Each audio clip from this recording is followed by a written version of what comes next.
right. Good morning.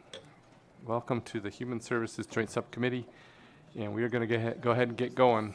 Let's see, why don't we take the roll first?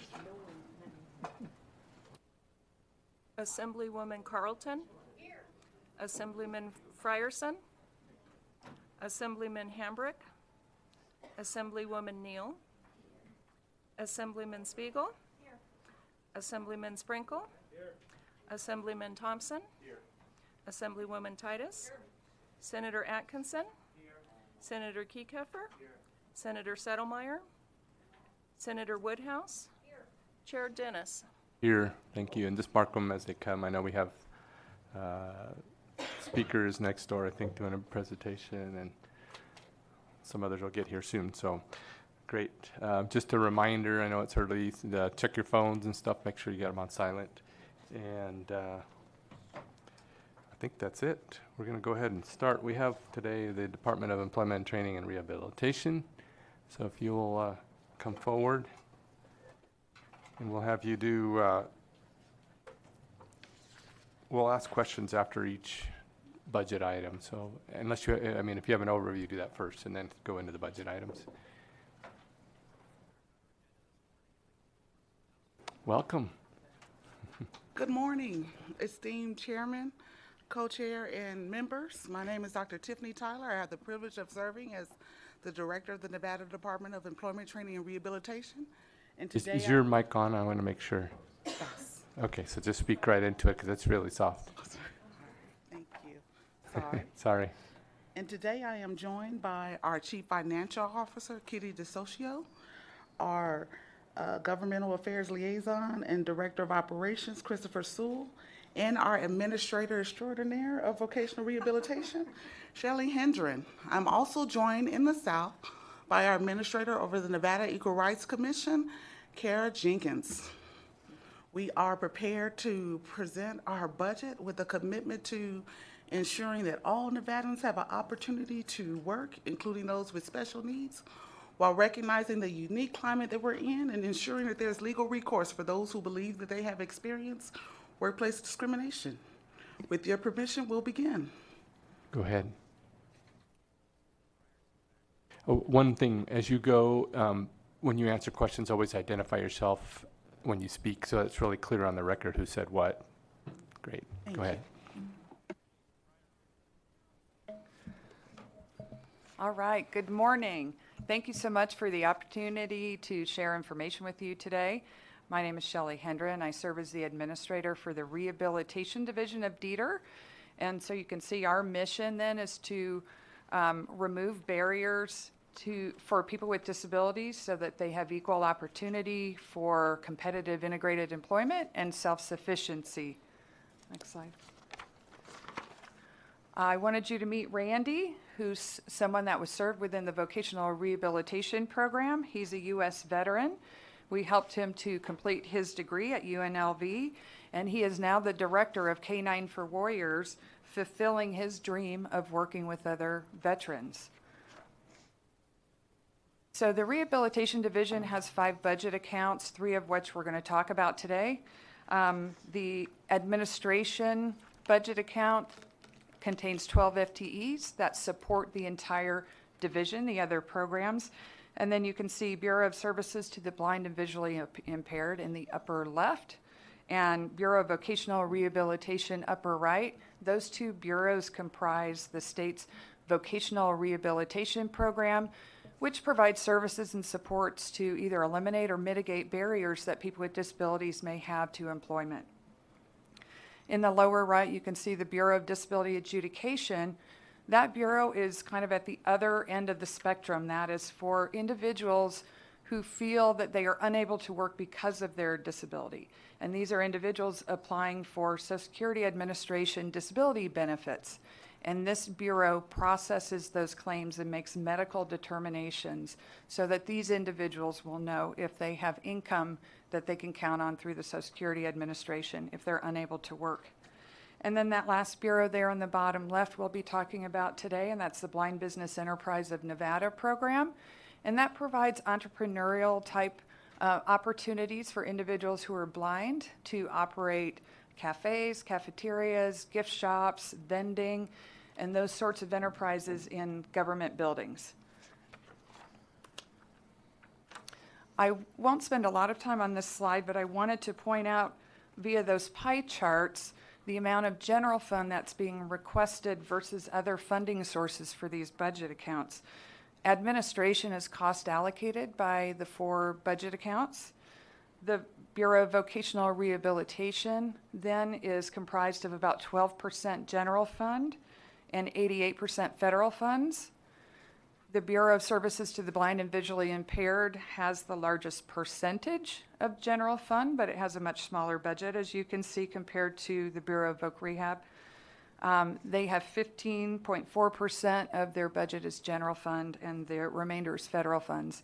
And the other 2 programs, the Blind Business Enterprise of Nevada is 100% self-funded through its set-aside or enterprise fund, and the Bureau of Disability Adjudication is 100% funded by the federal government through the Social Security Administration. So I'd like to go into the Bureau of Disability Adjudication budget account 3269 and just give a couple of high-level highlights and then talk about the enhancement. Just for your information, you can see here the number of Nevada beneficiaries receiving supplemental security income or Social Security Disability Insurance, SSI or SSDI. There are 121,000 individuals with disabilities unable to work and receiving those benefits. And then that second column there talks about the cost and the amount of benefits that Nevadans are receiving through SSI and SSDI at about $115 million a month. So it's substantial. Next slide, please. So a little bit about the Bureau of Disability Adjudication. As you know from your reports, there's 132 FTE. But what you might not know is there are also 16 intermittent positions. Those are rehabilitation technicians that provide a support role. And then we currently have about 16 contracted medical and psychological staff, and they review cases after we've made a determination to ensure that we've made the correct determination from their medical expertise. We processed 27,000 claims for disability benefits in Nevada last year, and our decision accuracy is very high, 95%. That relates to how many cases get returned to us from the Social Security Administration for additional work or if they perhaps disagree. Our mean processing time, so that's when we receive a case in Nevada and cases are generated first at the federal level. They go to the Social Security Administration. If they pass certain criteria, then they're assigned back to Nevada. These are all Nevadan claims. And so from the day we get it to the day we make a decision and return the case back to Social Security Administration, our mean processing time is currently 123 days. That is down from 141 days in 2015. However, we do realize that there is a big gap here to where we should be. Our goal, Social Security Administration's goal is 113 days, but every day that an individual waits is a day that they're not working and they're awaiting decision as to whether they're going to receive benefits or not. For those that are denied benefits, we are able to advise them about the vocational rehabilitation program, and we include a letter in that finding so that they know and have contact information that they can come to Voc Rehab and we could potentially retrain them for a different career if that's why they're unable to work. There's a 37% vacancy rate in the Bureau of Disability Adjudication, and that's a pretty astounding number. That equates to 101,975 lost hours of staff time. And if you look at that as far as number of individuals with claims, that's 10,000 to 14,000 claims.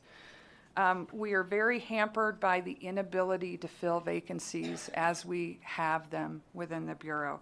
And so that brings me to enhancement E225, which is on its face an unusual request. We're asking to take full-time equivalent positions and turn them into intermittent positions. A total of 11, and these are disability adjudicators.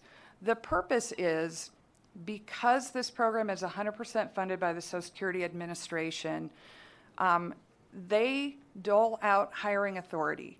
So we are unable to fill vacancies unless we get authority from the federal government to fill them. Not only do they give us authority to fill them, they tell us how many and which positions, and has hampered our ability to continue to serve Nevadans and process these claims and do it timely, especially as we have vacancies in our adjudicator ranks. About 3 years ago is when we added the intermittent technicians. And from my perspective, that's one of the best things we ever did. I think those positions have kept us afloat with all these vacancies because Social Security Administration doesn't require hiring authority for us to fill intermittent or contract positions. We have that ability. And so the way the technicians have worked is whenever we have vacancies, we can fill them immediately. And it has created a career pathway as well, so that when we do have adjudicator positions open, if they've been with us long enough and meet the criteria, that we can move them into those full-time positions. So what we're trying to do here is the same thing with the disability adjudicators, and to make up some of those lost hours. It would also create a career pathway for adjudicators, and when we did get hiring authority, could immediately move seasoned adjudicators that are intermittent into those full-time positions and then immediately fill in behind them. So that's the purpose of this unusual request. We think it will help us keep staffing levels at a point where we can properly serve, well, we can better serve Nevadans that are awaiting these decisions. So do you have any questions with regard to that enhancement, or shall I move forward? There is one more slide for your perusal just of the casework. We have some questions on this issue, so let's start with Ms. Carlton. And thank you, Mr. Chair. So I just want to make sure that I understand this correctly. So right now, you have 132 permanent positions, is that correct? Shelley Hendren for the record. Yes, ma'am. How many of those are vacant? Currently, Shelley Hendren for the record, currently we have 33 vacancies out of 77 adjudicators. 33 vacancies Out of 77. out of So that's 77? currently 43% in the adjudicator ranks. Okay. And the proposal is basically a work around the federal government to be able to hire people at 39 hours a week and call them part-time so that you can actually deal with the caseload of the adjudicators. And you're talking about converting only 11 positions towards this. How many of those 11 positions are filled that would be converted? Yes, thank you. Shelley Hendren for the record. And I'm sorry, Mr. Chair, through you to the committee member. Those would all be vacant positions. We would certainly not eliminate someone that's currently in an adjudicator position. And I'd like to add too that it's kind of unusual, but the Social Security Administration supports this enhancement, and they wrote a letter of support knowing the challenges we have with staffing and knowing that they're at the mercy of the federal budgeting process and these continuing resolutions that don't allow them to plan. And I understand that, that's fine. Okay, thank you. But the concern that I have is we're going to be creating it's one job classification, but we're going to be creating two classes of employees. One are going to have certain rights and the others are not going to have rights. So I'd like to understand the difference between the two classes, because I've always got concerns when you've got the same people doing the same job next to each other being treated differently. I think that's calls into question what we're actually trying to do. And I did notice that in our notes that between November 19th and December, between November 18 and December of 18, you were able to hire 6 new positions. So it can be done. So please make sure that we understand what the difference in these two classifications of employees are going to be. Yes, thank you, Shelley Hendren for the record. Mr. Chair, through you to the committee member. classifying them as intermittent within the state, and as long as they get over 32 hours, gives them full benefits as a state employee. So they would be state employees with full benefits, and truly the only difference is that 1 hour. They're working 39 hours a week as opposed to 40. The status of being intermittent does allow the agency, if there were budgetary constraints, to not fill those or to decrease the hours. I would say historically, the way the Bureau of Disability Adjudication has operated, that I don't ever foresee that happening. We've come to many sessions with the same issue of hiring authority and not being able to fill all of our vacancies. Once in my history with the division, have they told us we could fill all vacancies, and some of them turned over by the time we could fill them all, and you don't get to then refill them.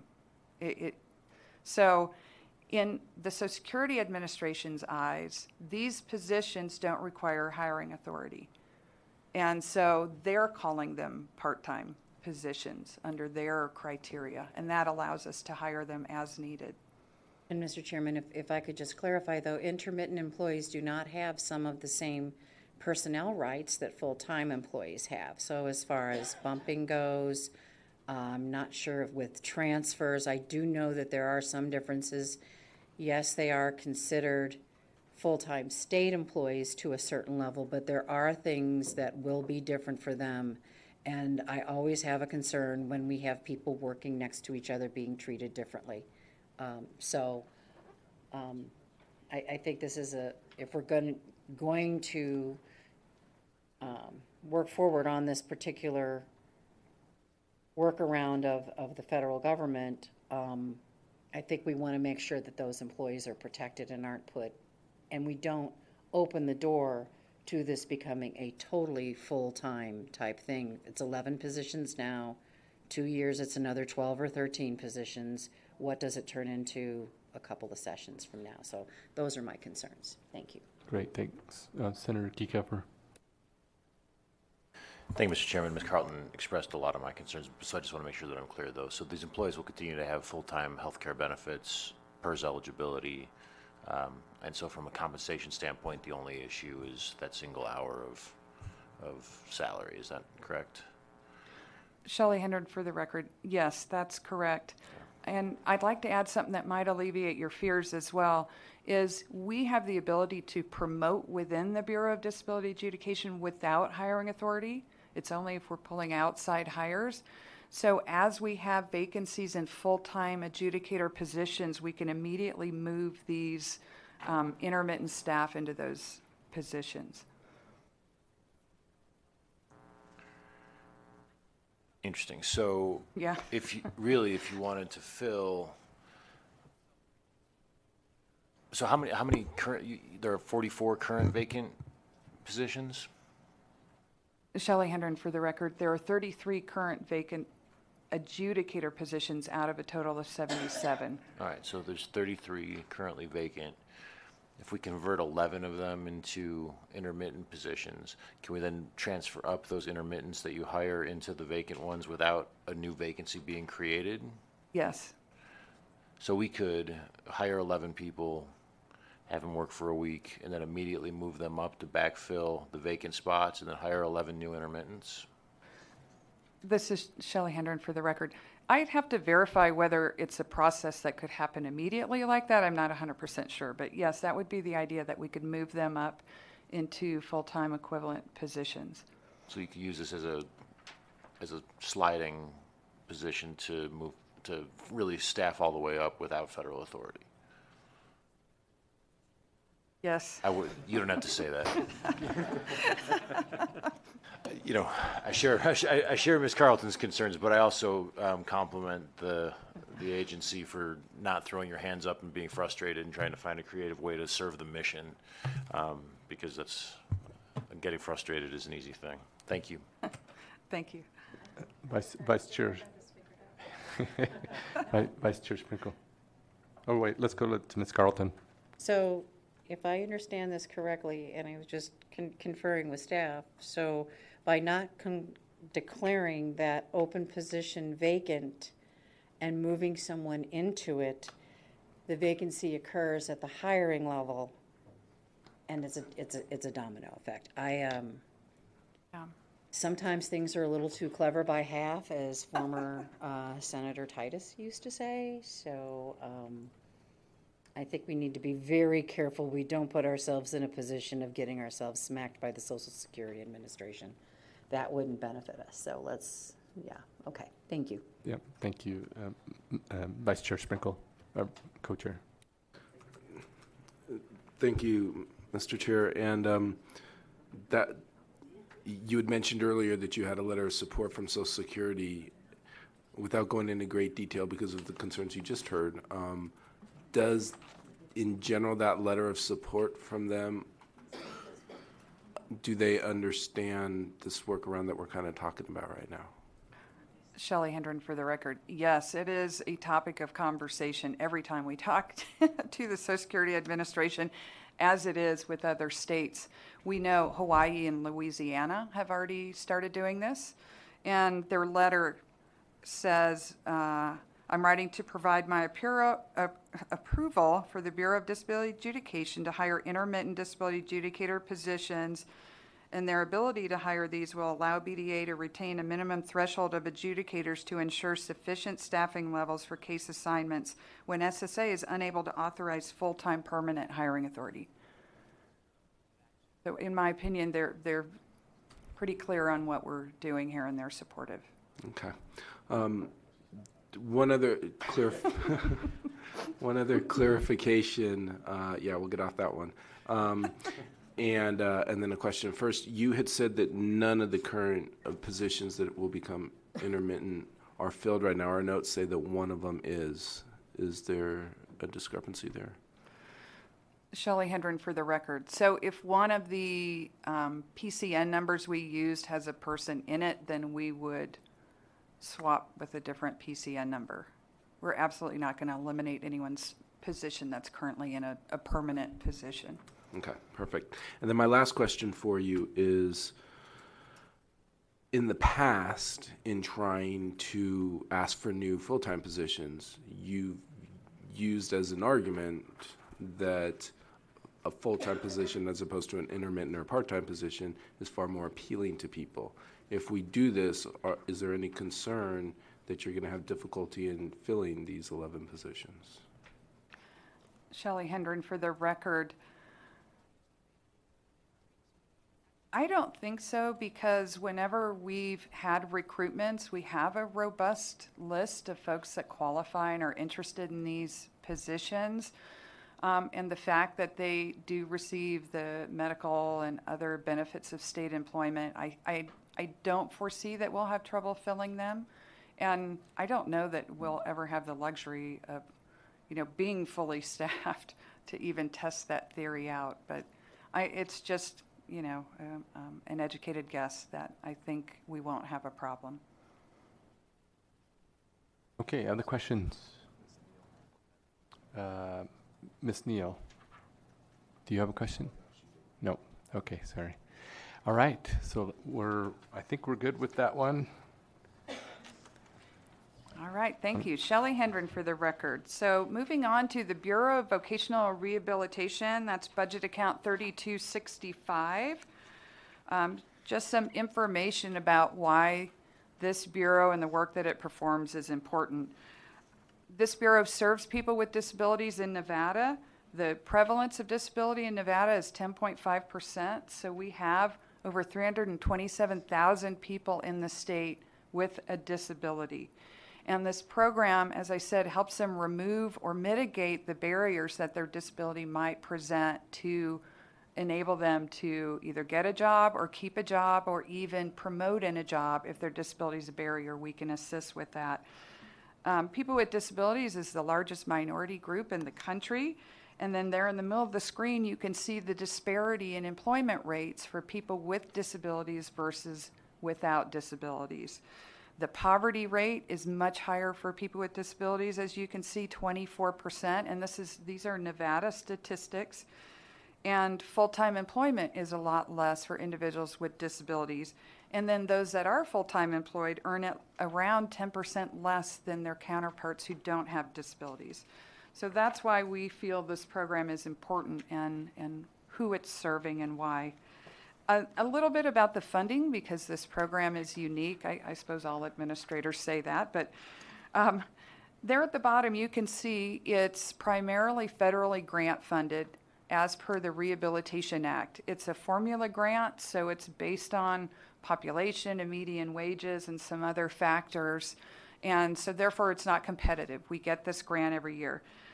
It requires a state commitment, however. It requires non-federal match in order to pull down those federal funds. And so that exact percentage there at the bottom is 21.3% of non-federal match in order to draw 78.7 of federal match.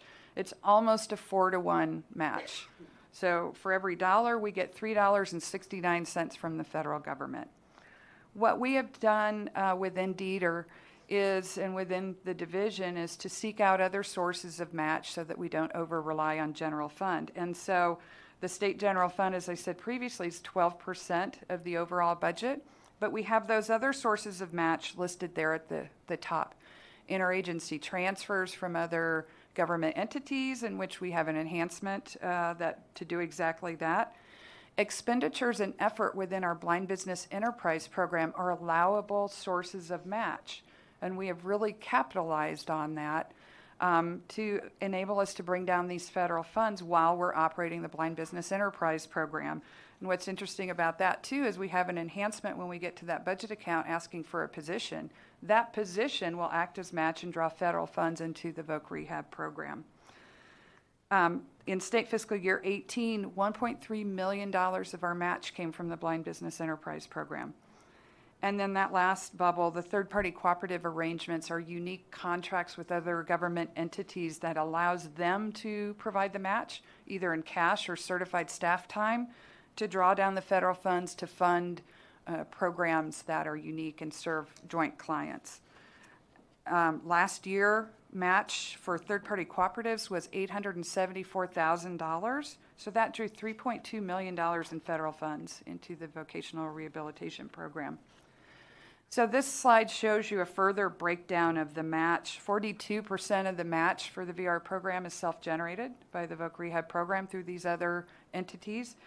And then 58% of the match is state general fund. But as I said, overall, it's 12% of the budget, basically $5.4 million out of a budget of $45 million over the biennium. So we've never talked about a return on investment before because it's a very hard number to get to for VOC Rehab programs. But our Federal Oversight Agency commissioned several studies, and some information was published on how states could determine a realistic, accurate return on investment. And so we have a new deputy of operations who is quite the whiz and read all the materials and has done a return on investment in Nevada. So if you look, for every dollar invested in VOC Rehab, there's a savings of $2.96 for taxpayers in Nevada. This is because we're creating taxpayers on one side of the spectrum, and on the other side, we're helping to reduce reliance on other public funds. For example, over the last biennium, 544 individuals that reported receiving benefits, say SNAP or TANF, SSI, SSDI, welfare, at application reported not needing benefits at case closure once they were successfully employed.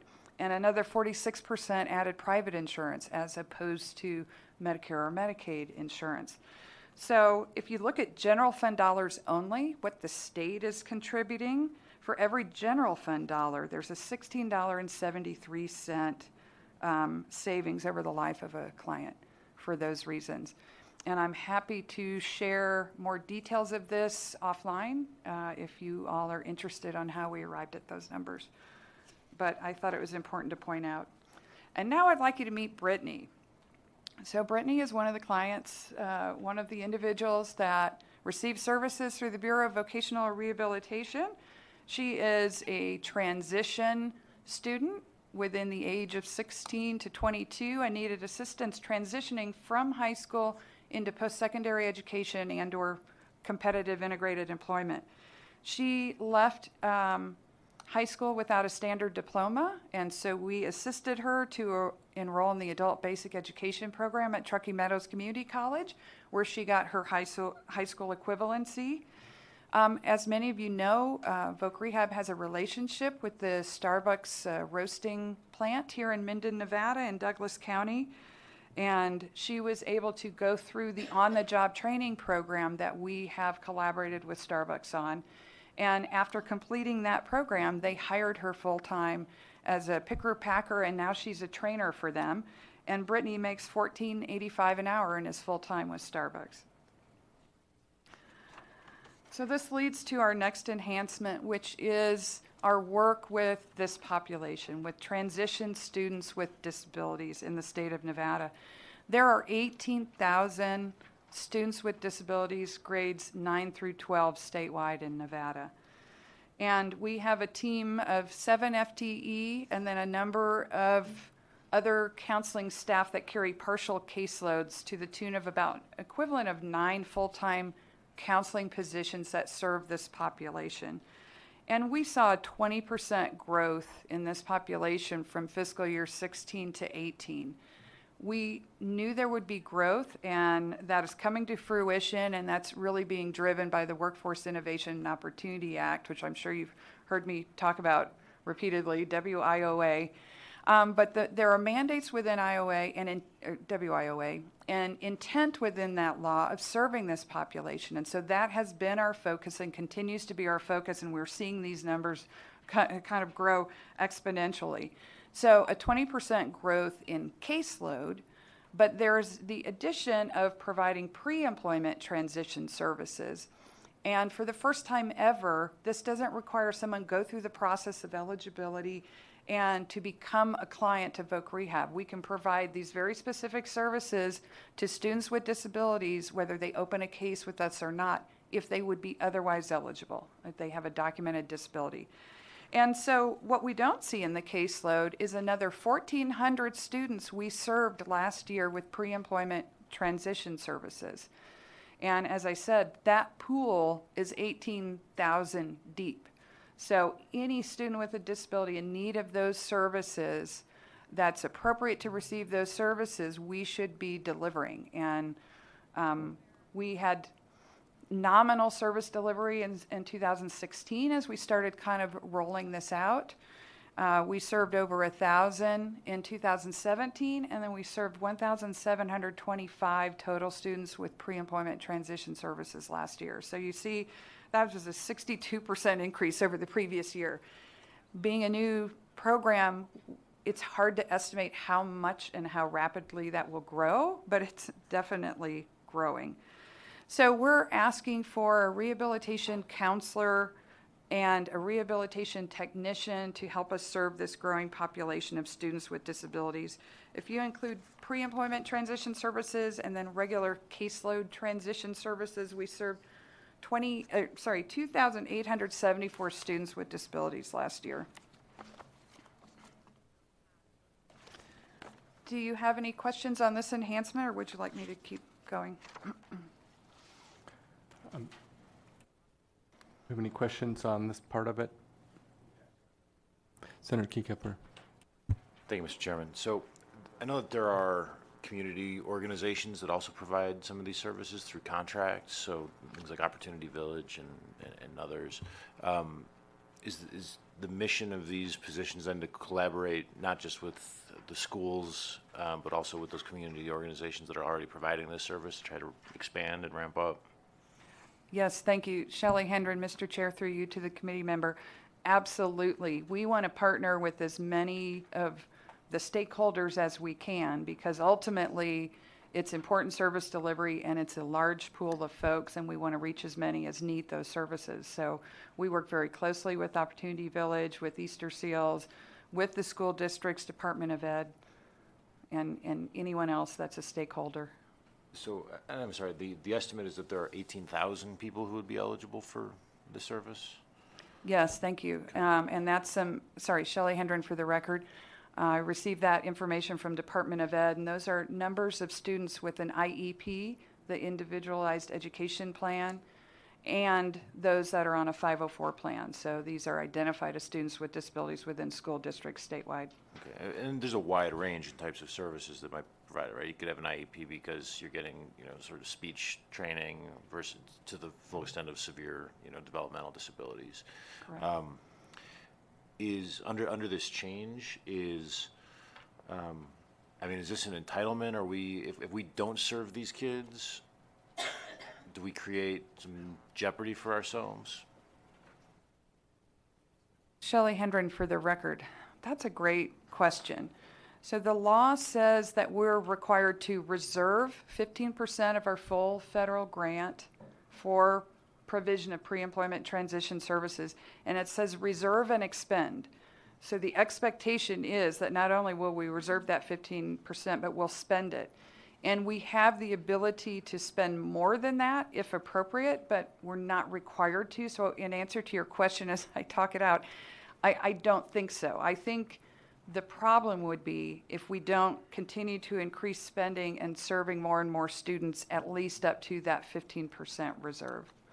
And what threshold are you at now? Are you at 15%? Shelley Hendren for the record. Not quite, although we have increased spending year over year, and we spent, I think it was $2.1 million in fiscal year 18, and the reserve tends to be around 4.2 million. Okay. So we have a ways to go. Does, I'm sorry, Mr. Chairman, one last question. Does, and I forgot what my last question is. So I'll stop. Thank you. Thank you. Okay, Ms. Neal, do you have a question? Oh, okay. We'll get to that in a minute. Why don't you go ahead and just finish this whole thing, and then we'll come back and ask, because we got several on these ones. So rather than do each one individually, let's just go ahead and finish this part of it out. Okay, thank you, Mr. Chair. Shelley Hendren for the record.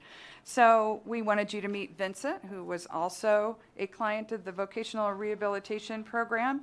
Vincent is a person with the most significant disability. And we provided him orientation and mobility training so that he could navigate the bus system and be able to get to and from work independently and live independently. We provided him with assistive technology. We provided him with low vision services, and all of these to remove barriers to employment. We provided job development services, and then when he was hired at the E360 Fulfillment Center in Washoe County, we provided a job coach to help him learn the job on the job. Vincent earns $10 an hour, and he works 4 days a week, and you can see he's very productive in folding boxes for this company, 2,000 to 3,000 boxes. Is that a day? A day. And so he fills a need for this company, and he earns a livable wage and can be independent and self-sufficient. So I introduce you to Vincent to lead us into the next enhancement, which is a rehab counselor and rehab technician to serve people with the most significant disabilities. This is the second population that's had growth within the vocational rehabilitation program as driven by WIOA. There are certain mandates within WIOA that requires an individual to come to voc rehab before they could select sheltered employment, for example.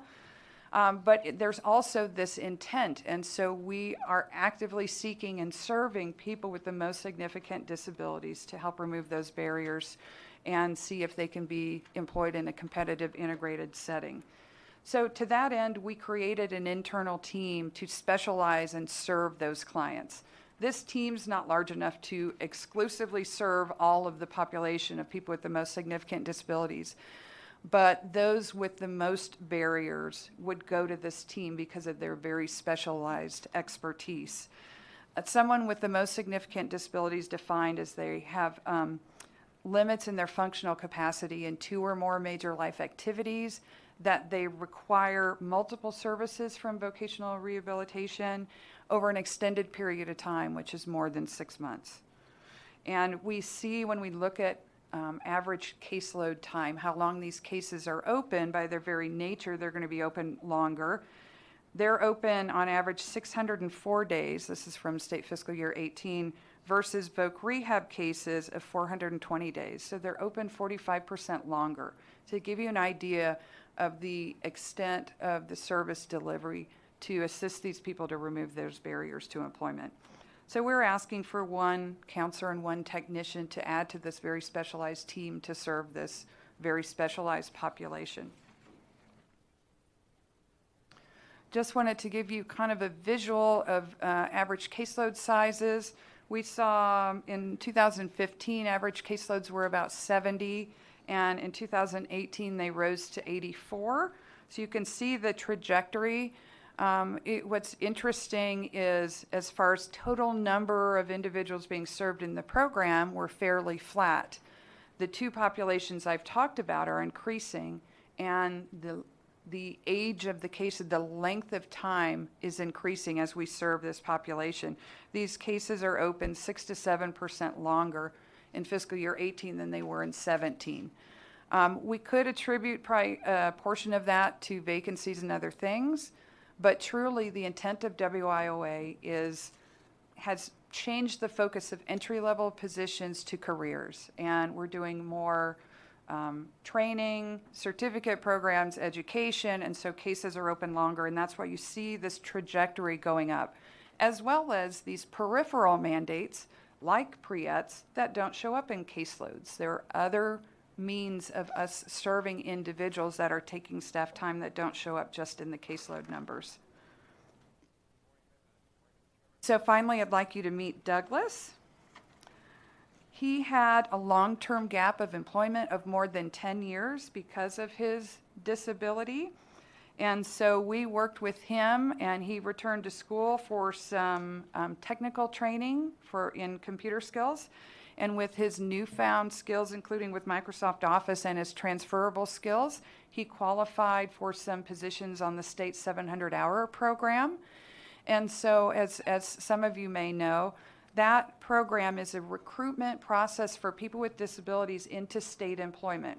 They have to meet the requirements of the job to be certified on recruitment lists, and then state HR, if they agree, put them on these 700-hour recruitment lists. And then when an agency has an opening, the first step in that recruitment process is to receive the 700-hour list, and they consider and hire off of that list before other steps in the recruitment process. And so Douglas was on the 700-hour list and was hired at UNR in their math and science department as an administrative assistant 3. This is a full-time position, and Douglas makes $16.61 an hour. So next slide. So this request E230 is for... Hold on one second. Yes, sir. You want to ask I'm sorry, just curiosity, why is it called the 700-hour list?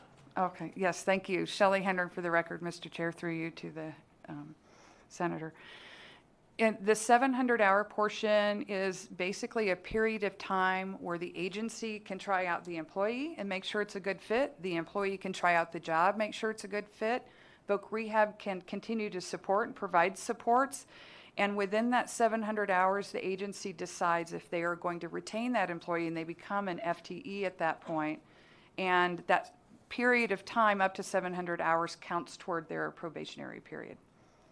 But it's an appointment off the list as opposed to a competitive process. Yeah, Ms. Neal. Thank you, Chair. So I know that there was a policy shift in government affairs last session on this 700-hour program.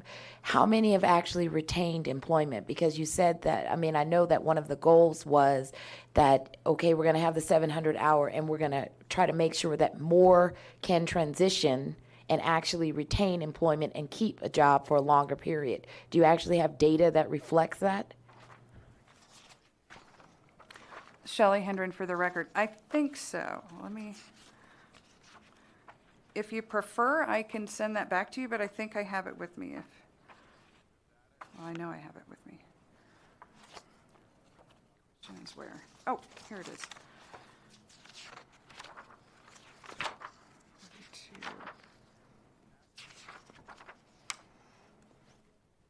Shelley Hendren for the record, Mr. Chair, through you to the committee member. So in the first full year of this program being a mandatory step in the recruitment process, which was the change that occurred last session, 75 individuals were hired off the list, 28 were released within those 700 hours, and 47 remain employed. So that's 63% of those off the list remain employed.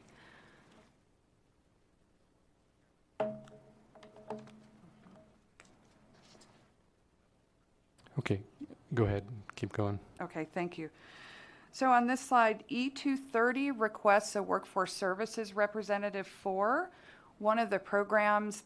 We have a team of workforce services reps. We have 5 workforce services reps, and one of the things they have oversight for is the 700-hour program. They also assist in providing soft skills, and they do job matching within the state's employee NV system. What we're asking for is an additional member to this team, but what we'd like to do is have this position have a very specialized purpose of doing internal job development for the program.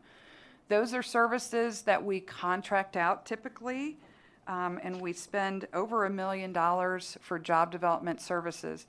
So we obviously won't supplant that with one position, but we know this is a best practice in other states, and we would have more control over the quality of the work and the outcomes for individuals with our own internal job developer. And so we would like to pilot this in Las Vegas, and this person would have a caseload. We found our job developers tend to serve about 61 clients a year, so we assume that's the caseload that this person would be able to manage. And kind of what makes it different from the team is this individualized one-on-one type of service they could provide to the client, as opposed to the team providing services in a group setting. Not every individual can benefit from the group setting and needs a little bit more intensive one-on-one. So for example, the team might give someone a series of job leads and say, here's some leads, go check them out. Whereas a job developer might have the leads and sit with that client and look at each of those job leads and make determinations about them and help them even apply for those jobs. So you can see it's more one-on-one, individualized. The team might help someone tweak their resume. A job developer might build a resume for someone and work with them on that. The business relationships are different as well. The team certainly establishes relationships, but more so on behalf of the agency, on behalf of Voc Rehab, whereas a job developer is developing personal relationships on behalf of the client that they're serving. So this is the model we'd like to pilot with this position. We think it can broaden career pathways, and it gives them more customized employer supports, as well as deepening our employer engagement, as well as saving us quite a lot of money. If you look at the data on your screen of the cost of internal job developer versus the cost of a contracted job developer. So the next slide, there are 2 more enhancements. The quality control specialist, which is E232. What we are trying to do here is add to our team of 3 that we already have. This position would take over the responsibility of case file reviews from our rehabilitation counselor 3s and our supervisors. We want to do that for a couple of reasons. One, it gives us quality and consistency in those reviews from someone who's trained in quality assurance and trained in using the evaluative tool. And that information then would be reported back to those individuals to use with their employees for mentoring and coaching and in evaluations. But we think it'll give us a more consistent, objective quality product. And then on the other side, it frees up the time of those rehabilitation counselor 3s to be working with their clients, and those supervisors to be working with their teams and coaching and mentoring, and also doing outreach into the community and some of these other things that we feel would be a better use of their time. It doesn't diminish their supervisory abilities. In our opinion, it enhances it, because they still will be privy to that information. And then E233 requests funding to continue with our SARA project, the Semi-Autonomous Research Assistant. So this is a software that sits right on top of a case management system, and basically it's a virtual assistant. And this system can communicate with clients via text message or email. And especially millennials and students love to be on their phones and be sending text messages, and this really helps with our communication with clients. Sarah can text a client and say, hey, don't forget you have an appointment with your counselor Monday at 9 o'clock, or hey, you had a week of class, how's it going? Do you need to schedule an appointment with your counselor? It can make those kinds of communications, and it's two-way, and that communication goes straight into case notes. And what's even cooler about this is we are one of 3 states selected to pilot this from our federal oversight agency, and we applied for a federal grant, which we successfully earned, and it enabled us to roll out SARA statewide with all the core programs within the Workforce Innovation and Opportunity Act. So our local workforce boards and their service providers, adult education and literacy, our Employment Security Division, all the Job Connect staff, everyone that's on Employee NV, and then Voc Rehab, and we even have the Welfare Division coming on in March. And the next step then will be to develop data sharing agreements so that if someone has a case with welfare and they come to Voc Rehab, we get a ping and a contact. And so we're not duplicating services. We can complement one another with services. So there's a huge potential with this software. We've piloted it for over a year. We've enrolled a total of 8,093 clients in that time period. Sarah's currently engaged with 2,541 clients on behalf of the VR agency, and over the last year performed 74,000 actions. To us, this is also another means to free up staff time for higher level tasks, including more work directly with clients and helping them eliminate their barriers to employment. I want to mention one more enhancement and then just briefly talk about this. We were not sure the disposition of E237 at the time of creating this PowerPoint, and that's why it's not on here.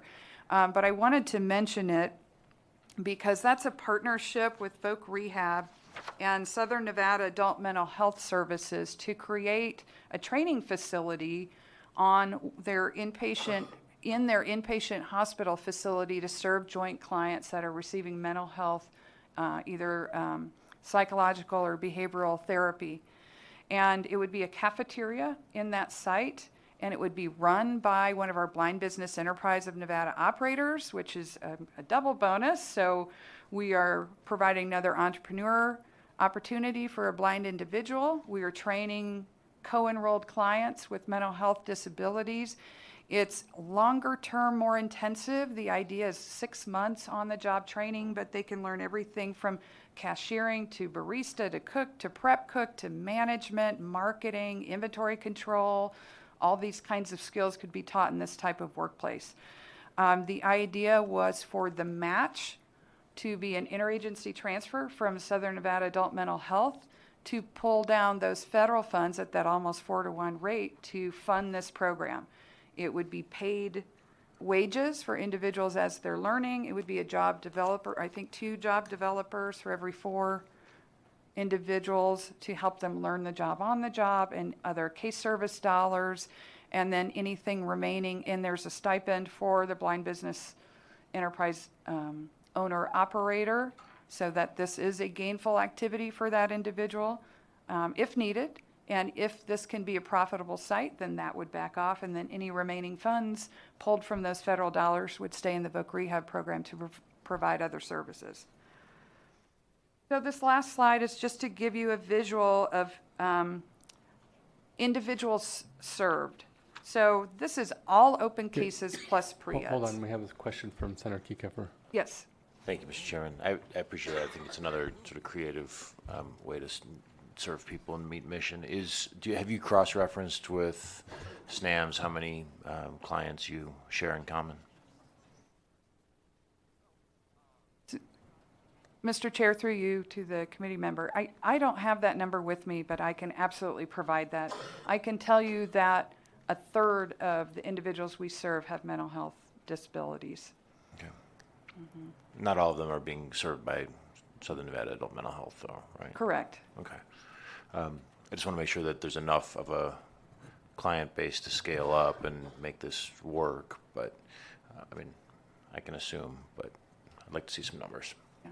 Thank you. So, and Shelley Hendren, for the record, in our last comprehensive statewide needs assessment and with our state rehab council, we've determined that this is an underserved population within Nevada and that they don't have employment rates equal to other disability groups in the state.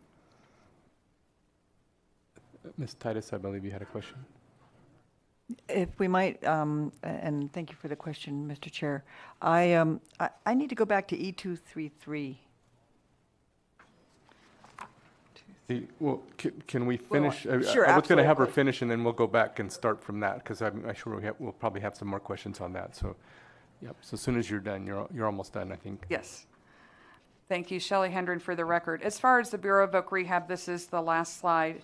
And I just wanted to give you a visual of individuals being served. So this includes open cases as well as those students receiving pre-employment transition services that don't have open cases. So this, you can see that trajectory when you add in those individuals that are also being served. And again, the total of transition students served, which is part of this population, what you're seeing here, was 2,874 individuals in state fiscal year 18.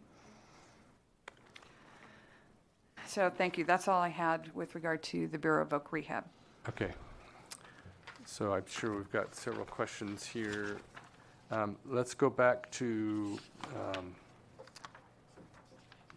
we kind of asked questions, but we may have some additional questions on the E225. Is that the one, Ms. Titus, that you had a question on? Okay, so let's see if anybody has any additional questions on 225. I can't remember.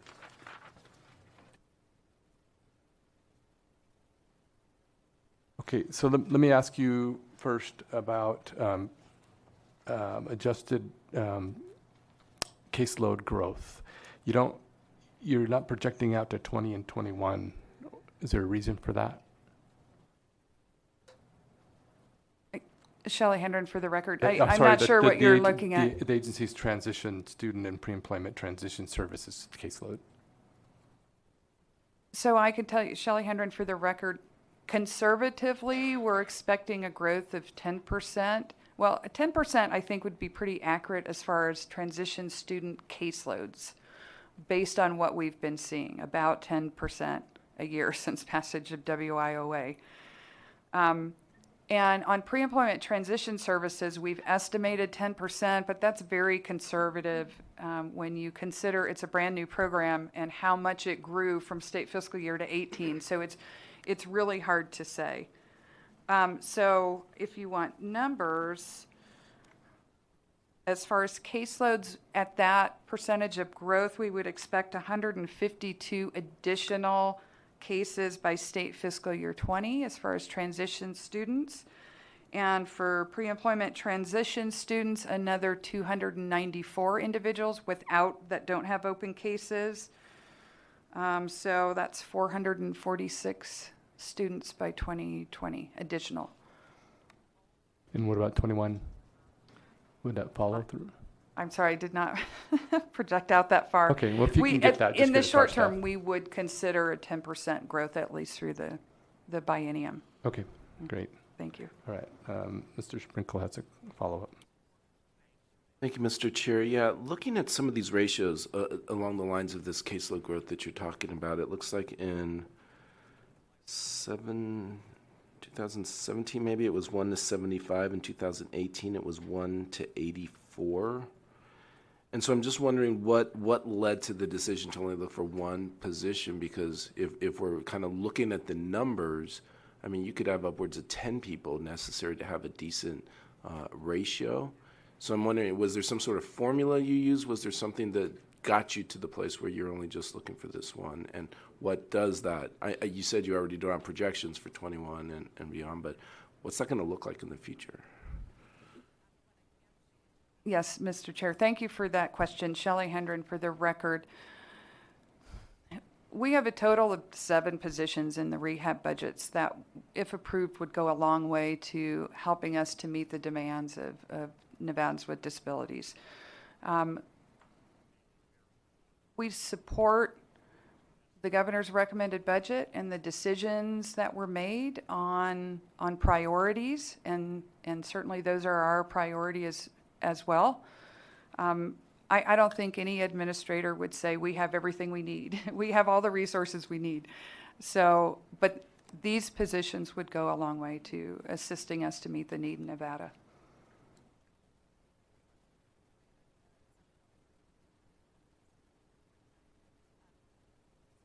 All right, what else? Any other questions?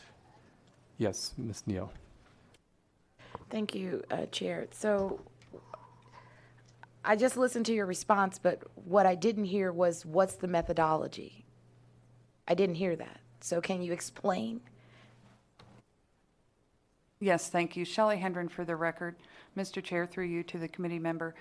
So when we look at average caseload sizes, as I said, we're at 84 currently. The optimal caseload size for a transition counselor serving that population would be 75. And the reason for that is each counselor is assigned 11 to 15 schools, and they spend a lot of time traveling because they're working in those schools with the students and with the education officials there to deliver services. So there's a lot of travel time involved, and so they need to carry a smaller caseload.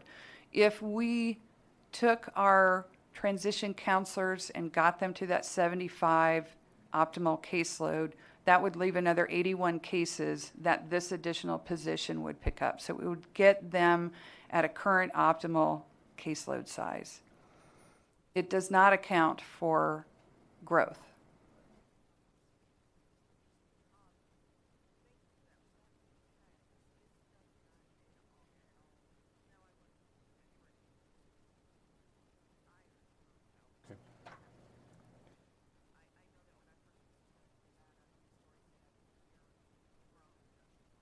Did she?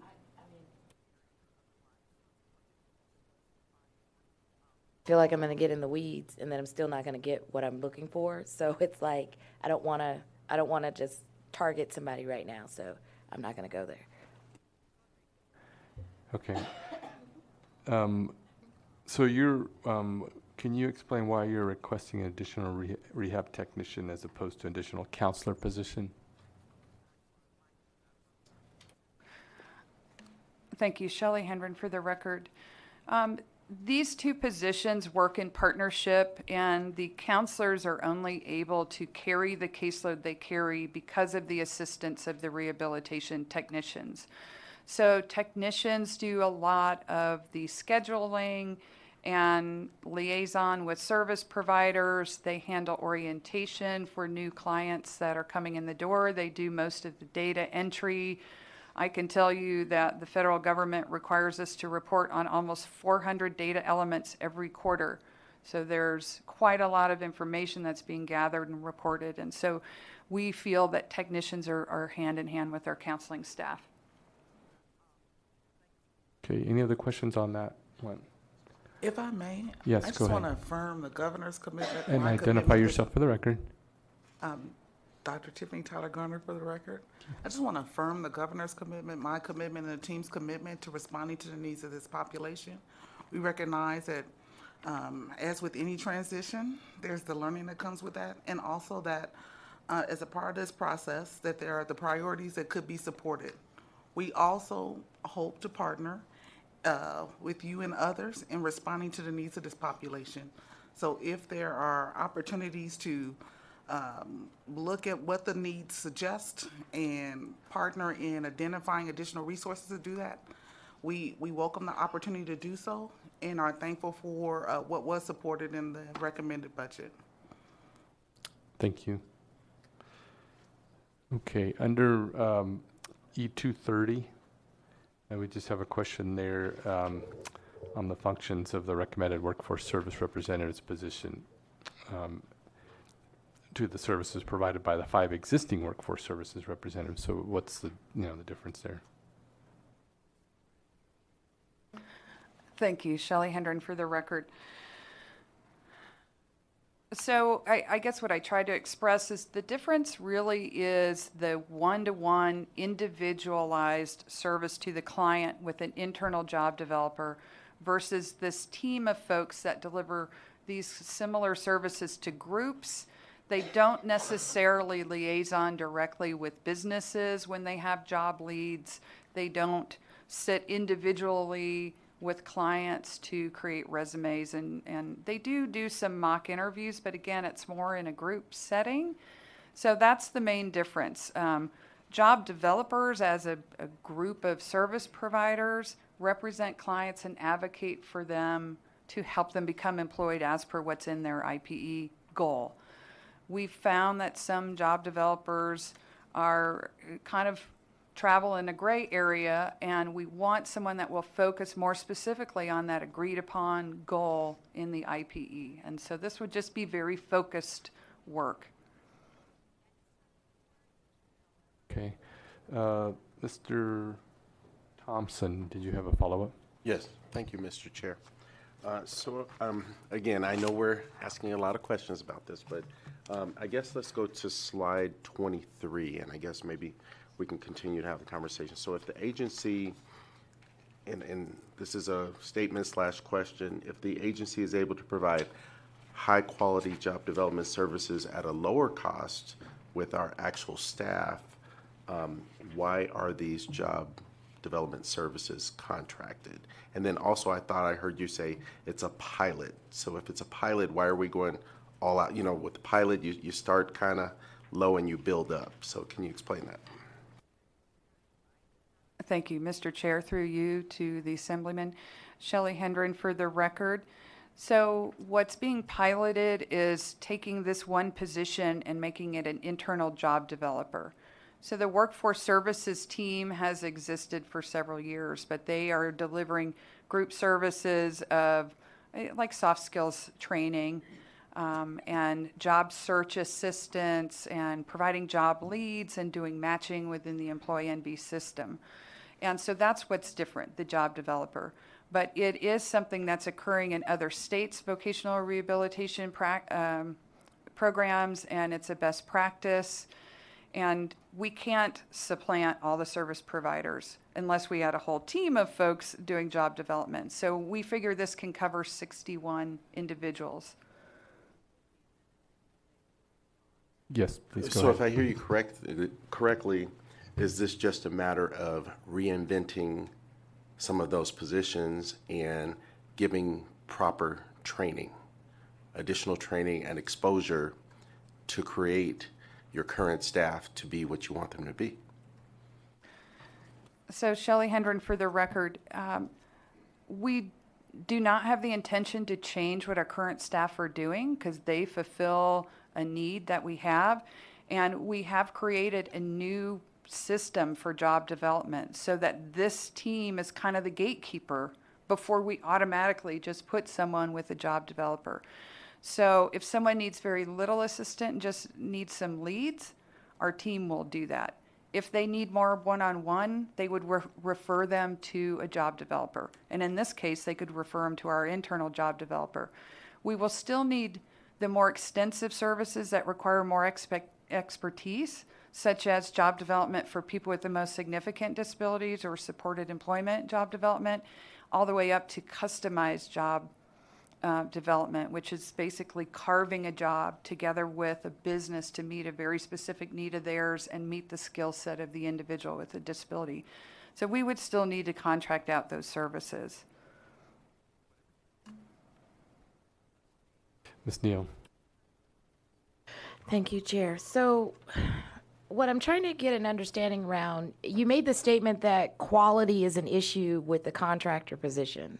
And so you're going to get the job developer and you're still going to have contracted positions. So how are you going to fix the quality that is going on with the contracted positions? And why haven't you amended their contracts to give you the quality that you need? Because you're still going to be engaging them. And what you haven't put out there is how has this lack of quality affected actual service delivery? Yeah, thank you, Shelley Hendren, for the record.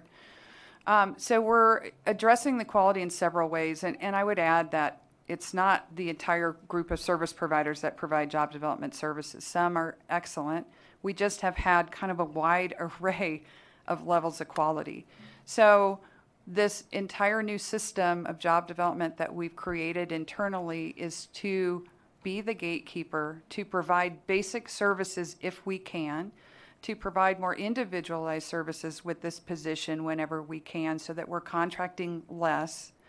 We do an annual file review on job developers in particular through our QA, and then we meet with job developers and discuss the deficiencies, and then we can even put them on an action plan.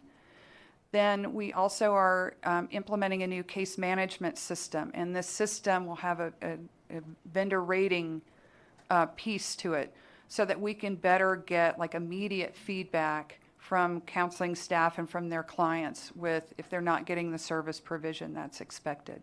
So we are certainly taking steps because it's important to us that we're meeting the needs of that client and helping them to achieve what their employment goal is.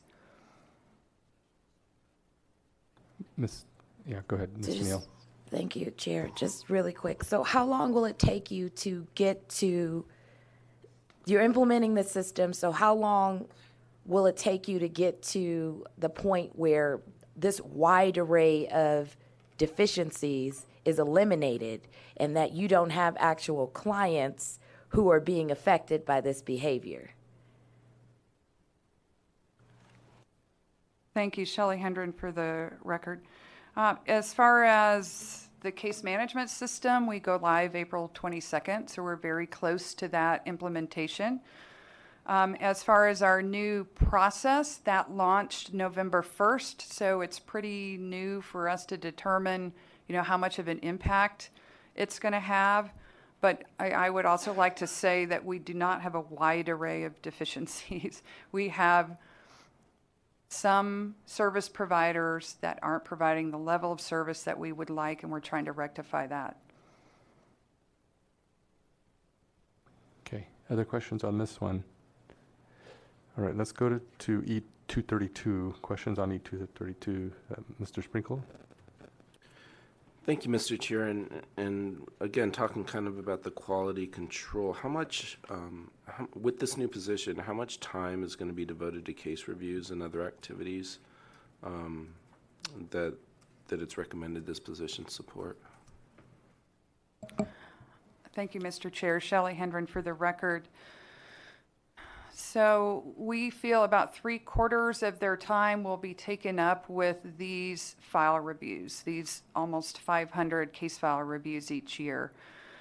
Where we would like to expand with the rest of their time is we just started in the last year these providing technical assistance to our different teams that provide of counselors and rehab techs that are providing services. So we're doing case file reviews of that team. And then as we're seeing patterns, then we're providing technical assistance to those teams. And so we would really like to delve more into that because we think that's more helpful instead of catching problems at the end, is seeing trends and identifying them and providing resources and training and such. And we were fortunate enough to get a new FTE last legislative session of an internal trainer, and she can be very responsive then to the trends that we're seeing as we do these quality reviews.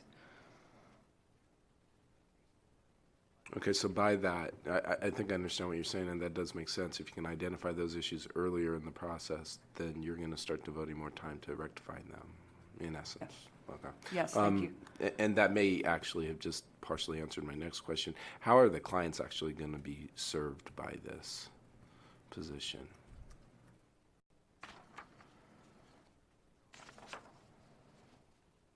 Shelley Hendren for the record. So I'm looking because I did here it is.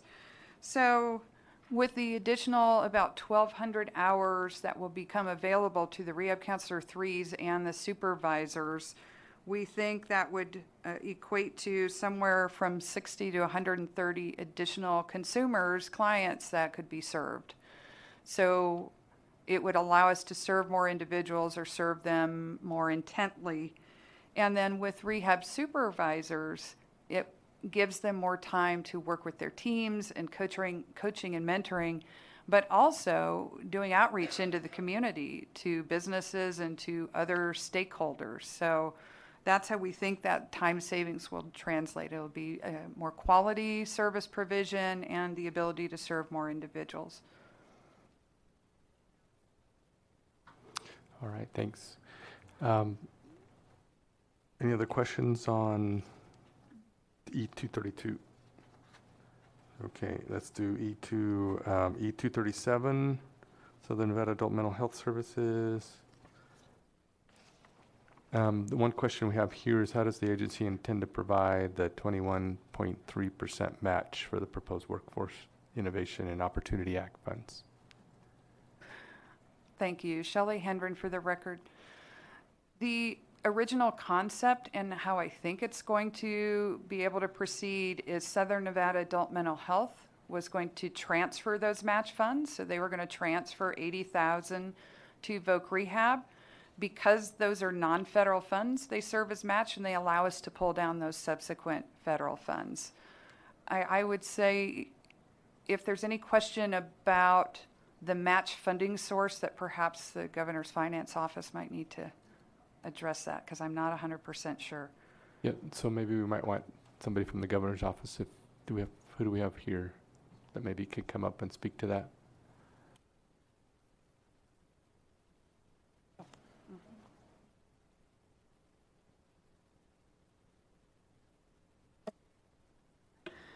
Good morning, Susan Brown, Director of the Governor's Finance Office. For the record, this was just brought to my attention earlier this week that the match is not included in the Southern Nevada Adult Mental Health Services budget, so we are working through that request right now in our office. Great, so if you could just let our staff know, appreciate that, thank you. Other questions on this one?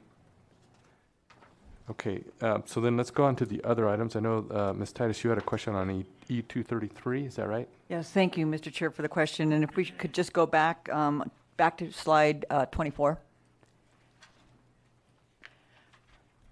So on that page is E233, which is the SARA program. And I just need a little more clarification on that program, because it seems like it's a virtual program, so there's no person behind it. It's an automatic dial, automatic text that you send out to how many of your clients? Because what I'm looking at, where I'm going with this is we're spending $80,000 a year for this program. Just above there's an $80,000 person, a live person doing contacts with folks and specialists. So I'm just wondering how efficient is that? Does it reach out? How often does it dial? I just need some more on that program. I know this is a refunding, so it's in existence, so you should have some data on that. Yes, thank you, Mr. Chair, through you to the committee member. Thank you so much, Shelley Hendren, for the record. Yes, we've been using SARA, the Voc Rehab program, for a year now. It's currently engaged with 2,541 clients, and over a year's time performed 74,000 actions. That does include trying to contact multiple times, but we're able to set those parameters of try 4 times, then give up, for example. We think that this program, especially with the number of folks that text on their phones now, is a realistic way to reach out to folks to save staff time to do higher level functions. It's just a contact to remind them or notify them or ask if they need help. But there are other pieces to it that have a lot of potential. This could potentially be a common registration with all the WIOA core program partners. And so certainly that's something where if we had a common registration, we could serve people better, we could be more efficient, we could avoid duplication of efforts. And so that's the goal that we're working toward. And that's why we got that federal grant and brought all the partners on SARA. And we're really close to the point where we can start this referral system between the partners that are on SARA. And the next step would be common registration. Thank you. And if I might follow up on that question, Mr. Chair. The one line in there says it then converts the two-way communication directly into their the client's case notes. Do you notify these folks that their comments are going via computer into permanent records? Yes, thank you, Shelley Hendren, for the record. Absolutely. We tell them about it, talk about it at orientation. We provide them written information about it, and they always have the option to decline. So it's a voluntary program as well. Thank you. Thank you for that clarification. Thank you, Mr. Chair. Thank you. Ms. Spiegel, I believe you have a question on this. Great, thank you so much, Mr. Chair. So if I was jotting down notes correctly when you were talking about it, you were saying that there were 8,093 clients enrolled and that I guess now 2,541 of those clients have used it. So, and 74,000 actions. So that's really going to be saving a lot of staff time as it rolls out. So I was wondering if you've done an assessment of what type of impact this will have long-term on the staffing requirements relative to caseload, because you're going to be having efficiencies where staff won't need to be spending so much time doing outreach. Shelley Hendren, for the record, yeah, thank you so much for that question. The first year of the pilot, there were really a lot of bugs to work out. So initially we found Sarah was contacting people too often and they didn't like that. And some of the contacts weren't necessary. And there have been improvements since it's a pilot for the company that makes it as well. They've been making adjustments into their product. And so at this point it's hard to say because it's not functioning optimally yet. And because we're in the middle of rolling out a new case management system, that kind of adds some insult to injury. But we certainly see the potential. And that 8,093, that's because clients come and go. So that was over the course of a year. It was engaged with that many were enrolled. But currently, it's actively communicating with 2,500. So that's what those numbers mean. I agree that we need to look at this once everything's ironed out and see how much staff time are we saving.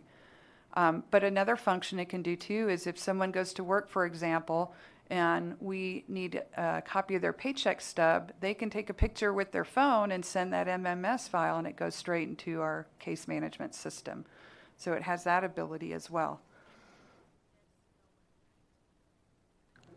Other questions? Okay, do we have any other, on any of these other items or anything that we missed on the previous ones? Any questions?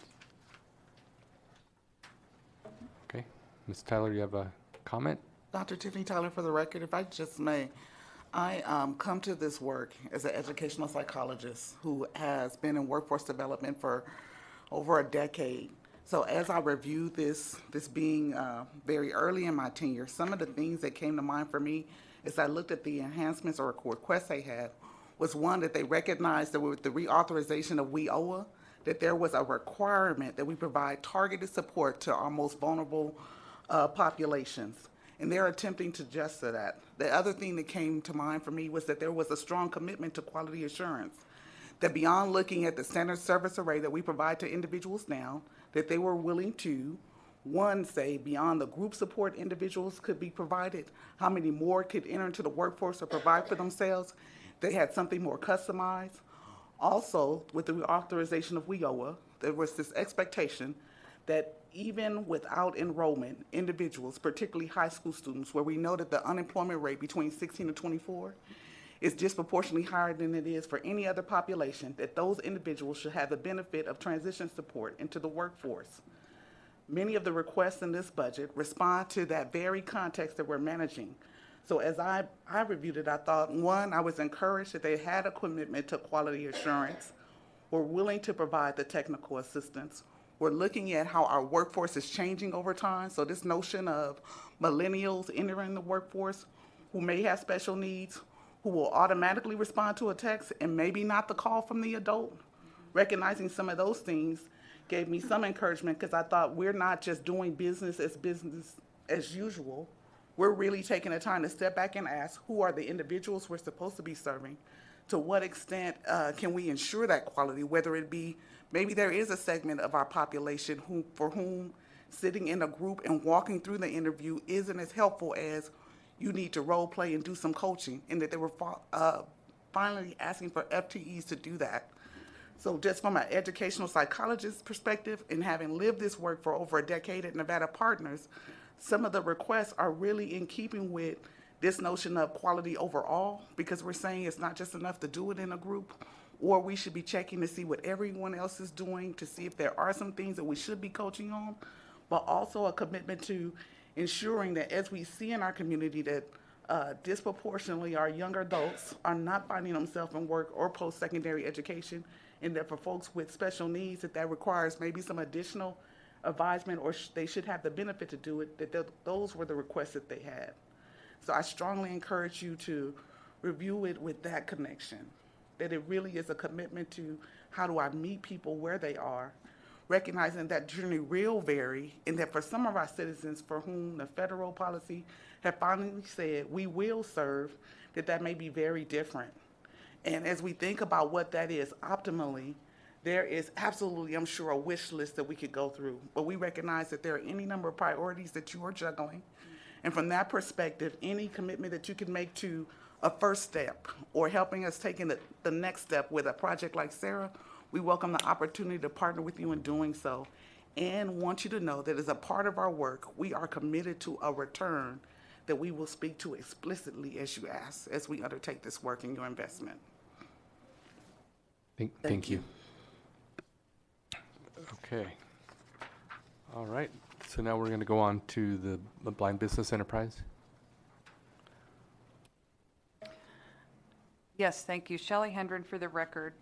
Blind Business Enterprise of Nevada, what we lovingly call the BEN program, is budget account 3253. A little bit of information about Blind Business Enterprise of Nevada. We have 29 sites statewide, and those are sites for cafes, cafeterias, gift shops, those kinds of things in government buildings.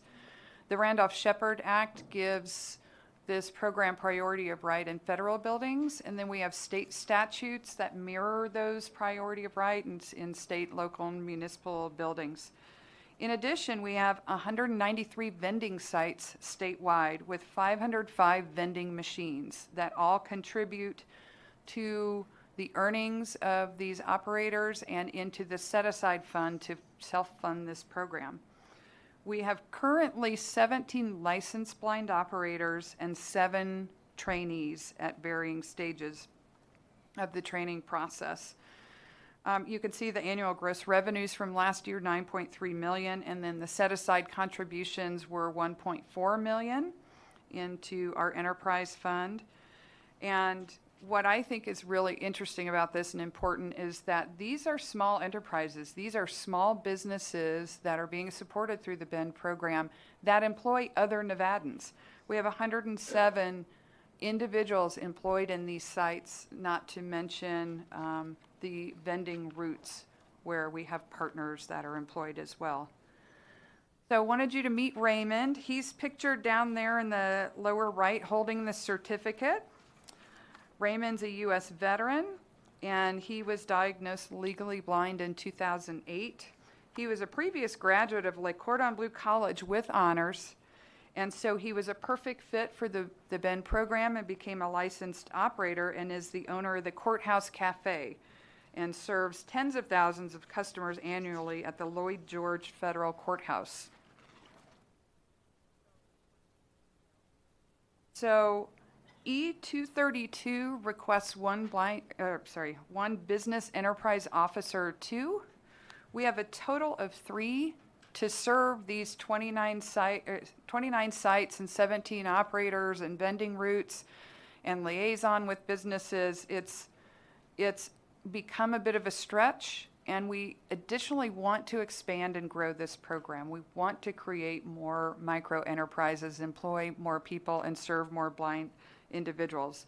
So this enterprise officer 2 would have 2 functions. One, to grow the program, both in trainees as well as in government building and creating new sites and ensuring those sites are viable, but also be responsible statewide for a program of training. We want to provide quality training to these operators so they can be successful entrepreneurs, that they can provide quality goods and services to Nevadans, their customers, and excellent customer service, And then the federal law requires, and of course we would agree, it requires that we provide upward mobility training. In other words, that these licensed operators, if someone has a vending route, they don't have to forever have a vending route. We provide them training so that if they wanted to expand to a bigger site or a different kind of enterprise or a cafeteria, or those that have sites, if they want to expand their service delivery or the products they offer, that they have the ability to do so. And then the training, of course, for the trainees to ensure that they have a solid background with regard to OSHA requirements and safety, you know, the fiscal and budgeting side of it, and doing payroll and inventory control and business operations and management practices and marketing. So that would be the second primary responsibility for this position. We think over time, as we expand the program, that we could potentially develop up to 9 more sites with this additional position and bring more funding into the set-aside fund. And then lastly, I have E710 and E720 just noted here because it's not your typical replacement computers for staff, although those are contained in here.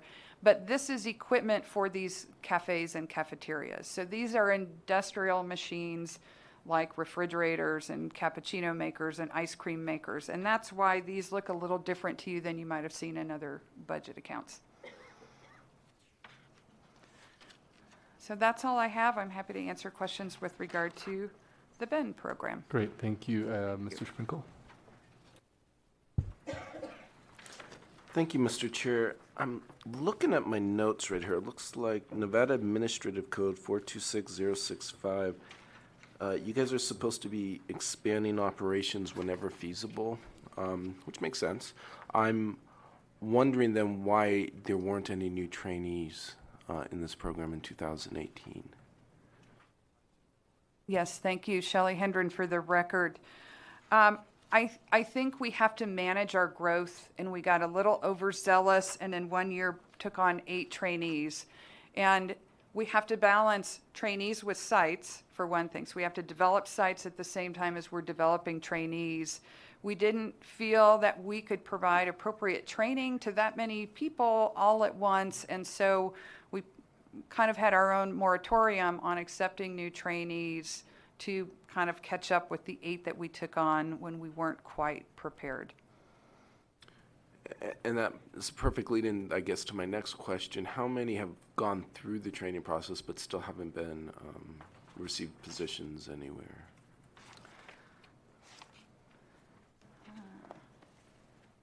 Shelley Hendren for the record. So we currently have 7 trainees because we just licensed someone recently. The steps of the training process is there's like classroom-based instruction, then there's on-the-job training, then there's interim operator training, and then when they qualify, they're licensed by the Bureau of Services to Persons who are blind or visually impaired, and then they can bid on a site.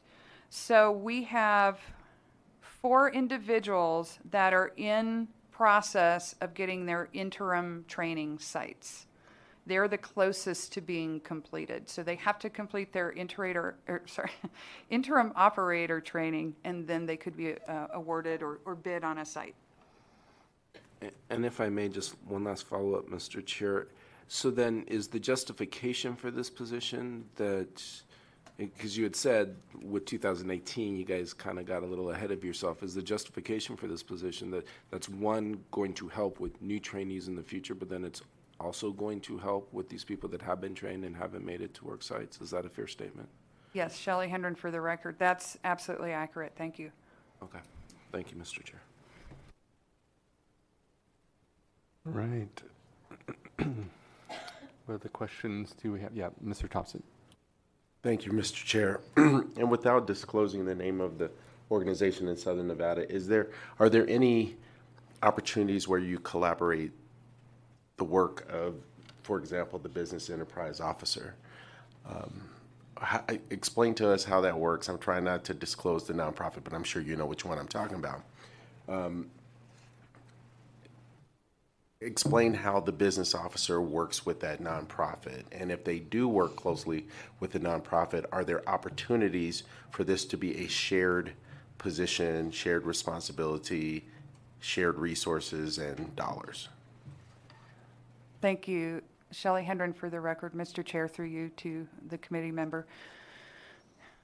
So this position really isn't in a position to work directly with nonprofits to provide services because these are owners of their sites.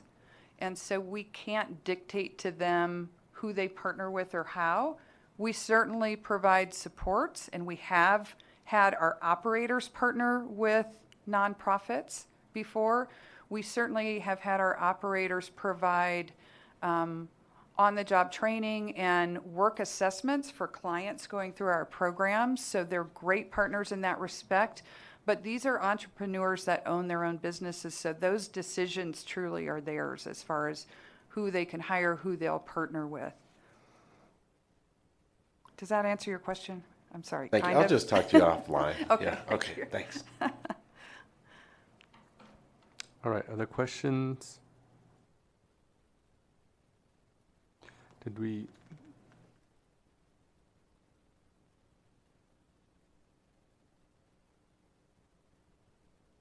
Let me just let me make sure I followed up on one. So do you guys have any concerns in funding the new business enterprise officer associated with fee revenue as opposed to agency reserves?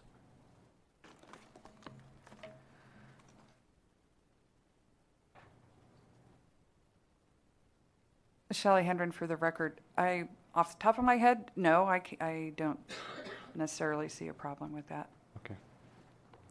All right. Any other questions on the other items or? Okay. So I think we've got that. If you want to go on now to the Equal Rights Commission. Thank you so much. We have our phenomenal administrator, Kara Jenkins, in the South. Kara, are you there? She's here, but Mr. Chair, could I make a brief moment of public comment on the supporting voc rehab before I go, before you move on? No. Normally, we don't do public comment till the end. Okay, I'll wait. Thank you very much. Yep. No, I'm fine. Thank you.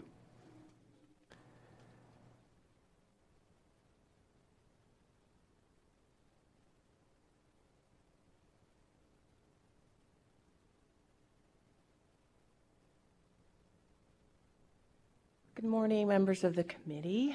My name is Kara Jenkins. For the record, I'm the administrator for the Nevada Equal Rights Commission. Sir, I won't be too long. I'm really proud to introduce our governor's recommended budget of the commission. And Chris, if you could get started with the slides, let's do it. Okay, so the Nevada Equal Rights Commission, so our mission is to foster and protect the rights of all people of the state reasonably to seek, obtain, and hold employment and housing, and seek and be granted services in places of public accommodation without discrimination, distinction, or restriction as prohibited by state and federal discrimination laws. What that says is that we basically are the state's EEOC. So we oversee Nevada's Equal Employment Opportunity Program. The biggest bulk of our complaints do come in the form of employment discrimination allegations, but we do also have jurisdiction to investigate and settle complaints of discrimination in housing and public places based on protected categories.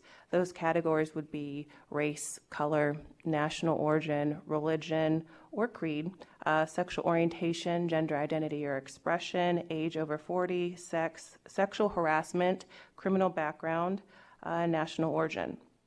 Especially disability, like we had mentioned in our previous slides, folks like Brittany and Vincent, in their employment opportunities as folks who are covered and protected under the Americans with Disabilities Act. Nevada also mirrors that and would protect them in their job in the event that they face discrimination by, say, not being reasonably accommodated because of their disability. So a complaint could be filed with the Equal Rights Commission. Similarly with the EEOC, however, I see that most Nevadans do prefer the Equal Rights Commission Commission because you still can get someone live on the telephone when you call NERC. I'm not a slide reader, so I'm going to highlight these slides. One of the things I want to talk about is NERC's FTE statewide. So we are 17 strong. We've been dubbed the Mighty 17, 14 FTE in Las Vegas, Clark County, only 3 FTE in Washoe County, Reno. My enhancement requests will ask for additional resources in the north. So here we are with an overview of what we're asking for. Again, 17 FTE. We are asking for 1 additional FTE to be based in our Northern Nevada office. And this is also our resources. So this is what we look like in terms of funding. It's broken down. Actually, it's given to you for the 2 years that we receive funding, but broken down. I just kind of want to give a snapshot of what we receive a year. We are basically funded at $1.8 million each year. Of that $1.8 million, 2/3 are from general funding. The other 1/3 was derived from our work share agreement or our contract with the EEOC. So what does that mean, our work share agreement or contract with the EEOC? Well, because of our partnership with the Equal Employment Opportunity Commission, for every employment discrimination case that we settle and resolve in the state of Nevada, we do get funding. So that looks about $450,000 a year that we do get for closing cases in Nevada based on employment discrimination. The return on investment to all Nevadans are really seen in our settlement figures, which I haven't put on a slide, but I can share with you all. It's in our biennial report. But we are anticipating in this fiscal year to yield back to Nevadans close to $2 million of settlement funds for allegations of discrimination. The majority of those being in employment discrimination, and affording complainants or charging parties to not have to go to litigation. Because I just do want to caveat that if we are unable to settle an employment discrimination complaint at the state level, a right to sue is typically given by the EEOC, and the complainant can take their case under Title VII to federal court. So that does extend the amount of time that a case is being investigated. Expenses are incurred. It's emotional for the complainant or the Nevadan. And so when we settle cases without having to go to litigation, I think that is a win-win for our Nevadans and also for the Equal Rights Commission. Next slide. So here's our enhancement for an additional position. This is enhancement 248. It's for a management analyst position. This person will assist in outreach. We have seen a strong request for more outreach in light of the Me Too movement, particularly in sexual harassment prevention training. We do have a chief compliance investigator that also serves the dual role of being our outreach specialist along with myself. This position will help the outreach specialists train in rural areas that we're just not getting to because we just don't have enough FTE. This management analyst position will also give some much needed supervision and structure to the northern office. Our northern peeps are great people, but it's nothing like having a leader there, morale. They can video us all the time, but having someone there to help lead the team and give structure is something that we're looking for. A little history about the Equal Rights Commission. During the Great Recession, back in around 2008 through 2010, well, during the Gibbons administration, Governor Gibbons, NERC faced a challenging time of being closed completely on the recommendation of Governor Gibbons. However, you all decided, the legislature decided that was not in the best interest of Nevada, and so NERC reopened. However, at the time NERC was shut down during the Great Recession, we had 23 FTE. We are now at 17, slowly trying to regain our FTE status prior to the Great Recession. Next slide. We're really excited about a case management system. So this is a request that I have mentioned in other presentations before the legislature, but it merits definitely being mentioned in this presentation. This is an enhancement of getting some software. It's case management software. I'm just going to use the phrase or relate to it as software, but this is enhancement 880. And so NERC has never had any kind of case management software. We have a tracking device or software that we share with the EEOC for employment cases only, not even housing or public accommodations cases. We're just talking about employment cases only. And it's more so a federal reporting mechanism software where we notify the EEOC if we've taken a case. So a complainant can't file them with the EEOC after they filed with us. There's no double dipping when you file. Either you file with us first or EEOC, and whoever takes the claim first is the one that investigates and settles, unless the EEOC is really hot to settle the case because it's particularly egregious. And we've rarely seen that.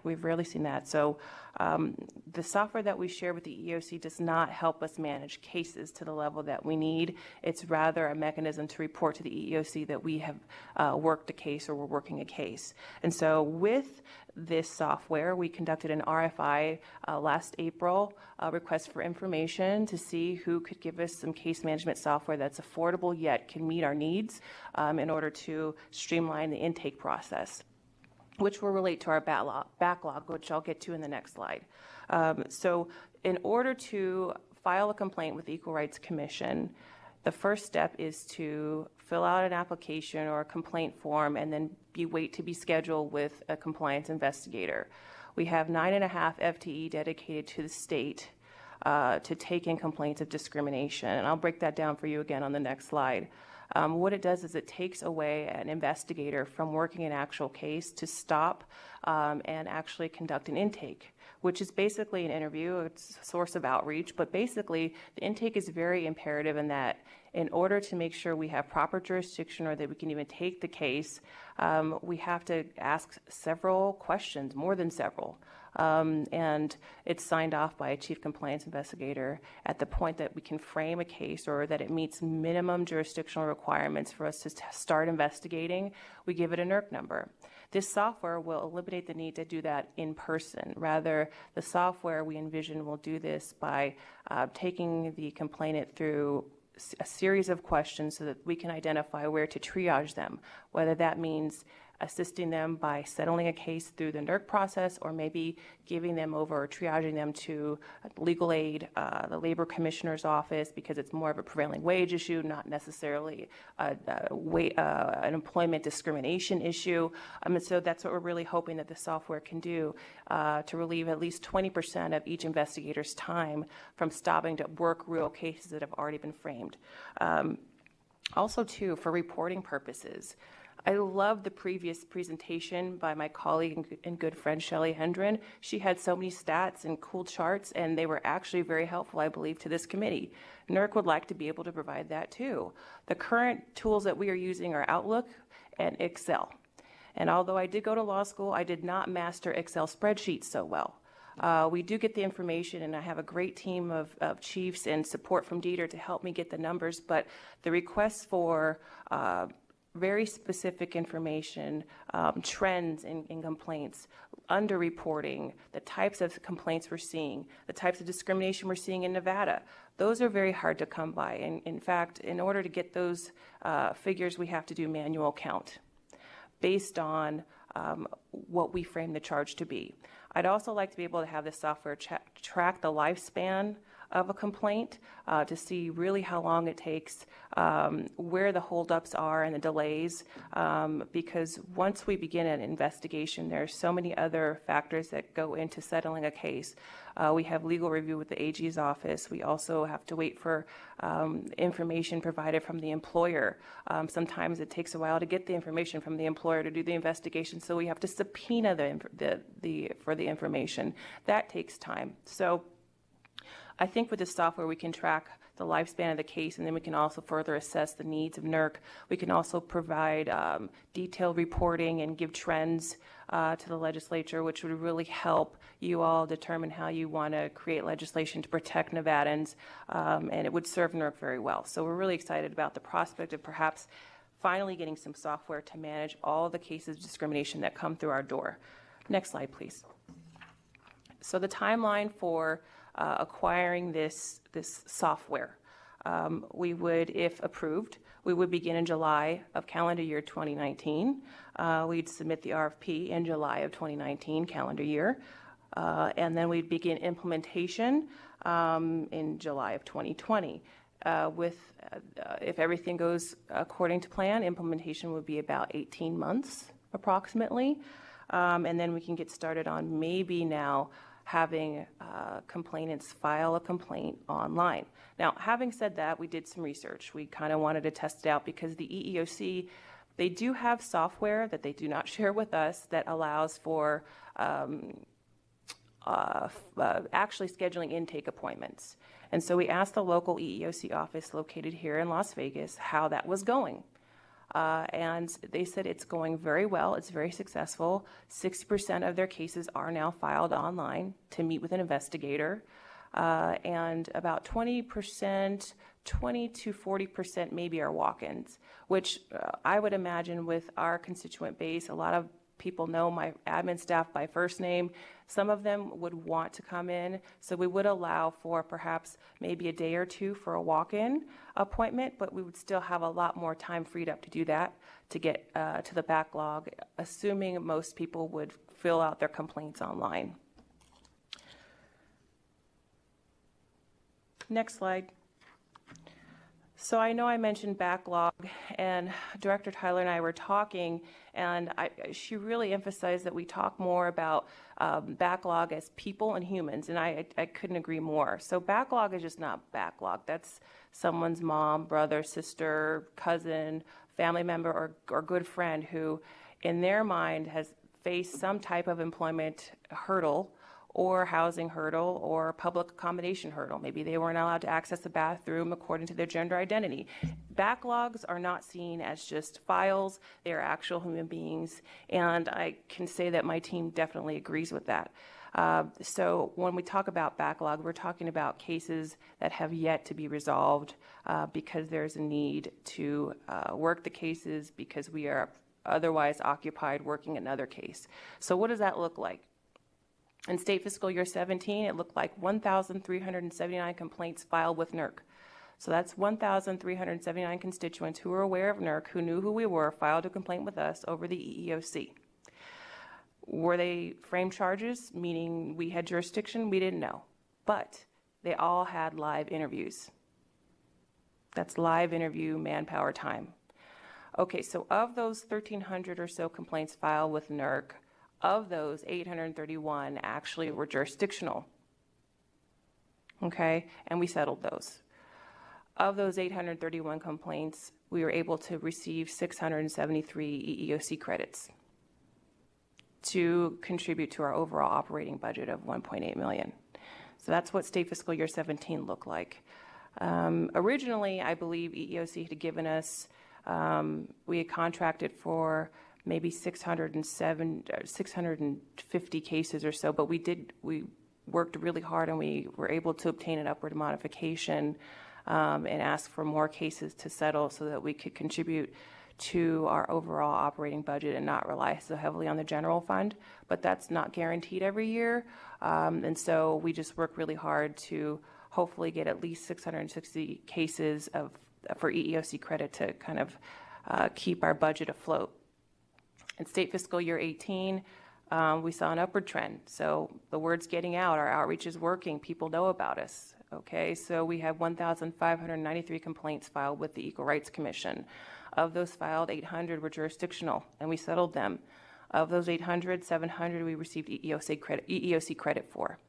So those figures, we can break down even more, but it shows you that the bulk of our cases, since we are getting EEOC credit for them, they are employment discrimination cases. NERC is known for that. It is a future goal to start, doing more outreach, particularly in rural Nevada, to know that we're here for people who are employed, but also in places of public accommodation, to know that they have rights in public buildings and facilities and also in housing. What that might look like in housing is maybe a same-sex couple is being denied housing or a mortgage based on their romantic interests, which is a protected category, and that's illegal in Nevada. So our average complaints that we see between these two fiscal years is about 1,486. It's not about, that's the average. That's the average is 1,379 and 1,593. Do I think we'll get more this state fiscal year? Probably. In light of being on the task force to prevent sexual harassment and NERC being known more, and bills mentioning NERC to protect individuals, I do believe that we will probably receive more complaints. Our inventory, so what does that mean? That just means cases that we currently have. We have about 1,000 cases, that's 953. That could have gone up. This was calculated in February. February flew by. It's going to be March this Friday. So our inventory is about 1,000 cases, and these include complaints that we're working on and ones that are in that last little category, which we call backlog. And those are cases that we've found that we have jurisdiction. They've gone through the intake process. However, we don't have any investigators to assign to the cases yet. And that number is something that's a goal to try to work so that we can address the needs of folks who really truly feel they've been discriminated against, at least get them some resolution and closure and peace of mind, whether that means settling a case for money, helping them move on and get a neutral job reference, understanding what their rights are, providing training to the employer at no cost. Next slide.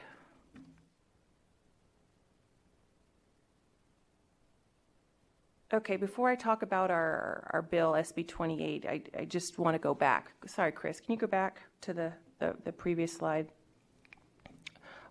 We have internal policies that basically require us to, once someone files a complaint with the Equal Rights Commission, that we, within 22 days, okay, that we at least can decide whether we have jurisdiction or not and prep them to be assigned to an available investigator. We are not currently meeting that standard. With the software, we hope that because now intakes will be done online, the majority of them, at least 60% of them will be done online, we will free up time of the investigators so that they can actually work cases. And so when we did the math, it looked about 20% of each investigator's time would be freed up because an investigator will have probably 4 intakes a week, and that's our 9.5 that are dedicated to investigations and intakes. The other FT are management or chiefs or supervisors, including myself. So that would free them up to actually work cases which would go to that backlog. Okay, Chris, you can move to the next slide. I'm ready to talk about SB 28. I'm really excited about this bill. No, I know you're real excited about this bill, but we're probably going to have an opportunity to hear the bill. So I just want to make sure that we don't run out of time on the budget part. So unless you can, if it's a real quick, thing on the bill, that's great. But otherwise, I want to make sure we get the budget done before we run out of time. Thank you, Chair. Sure, we can hold off on the bill. The bill's not that extent. It's not that big of a bill. It's just it would allow the Equal Rights Commission to, in matters of failed conciliations, it would allow us to contact other licensing entities that we were unable to settle a case based on discrimination and nothing more. Okay, great. Will that impact the budget? No, it will not. Okay, great. All right, go ahead. So I'm done. If there's any questions, I'm happy to take them at this time. Thank you. Sure, I've got Mr. Thompson has a question, and then Actually, I might have a few questions. Thank you, Mr. Chair. So the first is, and I know you're really excited about the case management system. So if the case management system and intake system is not approved, how would the recommended management analyst position impact the 22-day calendar measure that you talked about, as well as the 180-day case management measure? Thank you. Chair Dennis, may I directly answer? Yes, go ahead. Assemblyman Thompson's question? Okay, thank you. So through you to Assemblyman Thompson, and then moving forward directly to any committee member. Thank you. Kara Jenkins for the record. So the management analyst, should we not get the software? And I did do some research too, Assemblyman Thompson. we are looking to see if there's other grant opportunities for the software. Howsoever, we've only come up with opportunities for NGOs, non-governmental organizations, or nonprofits. And so far, nothing as of yet. However, if we do get the case management system, hopefully we'll close more cases and get more EEOC money in there, so that's less on the general fund. Okay, so now back to your question about management analysts 2.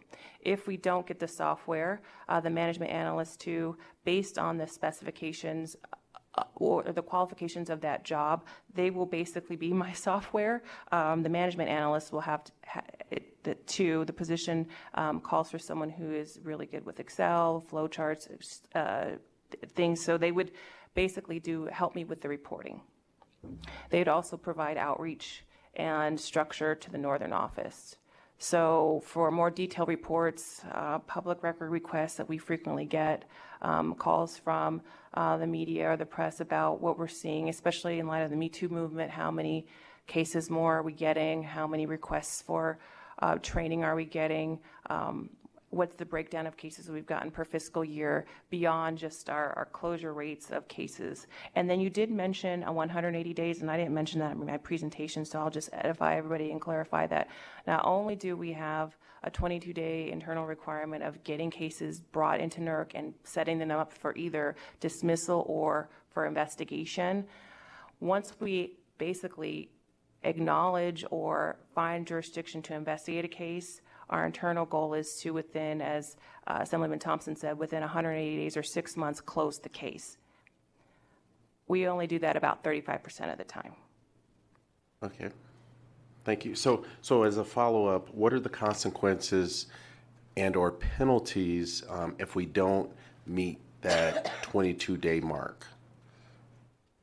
It's an excellent question, Kara Jenkins, for the record.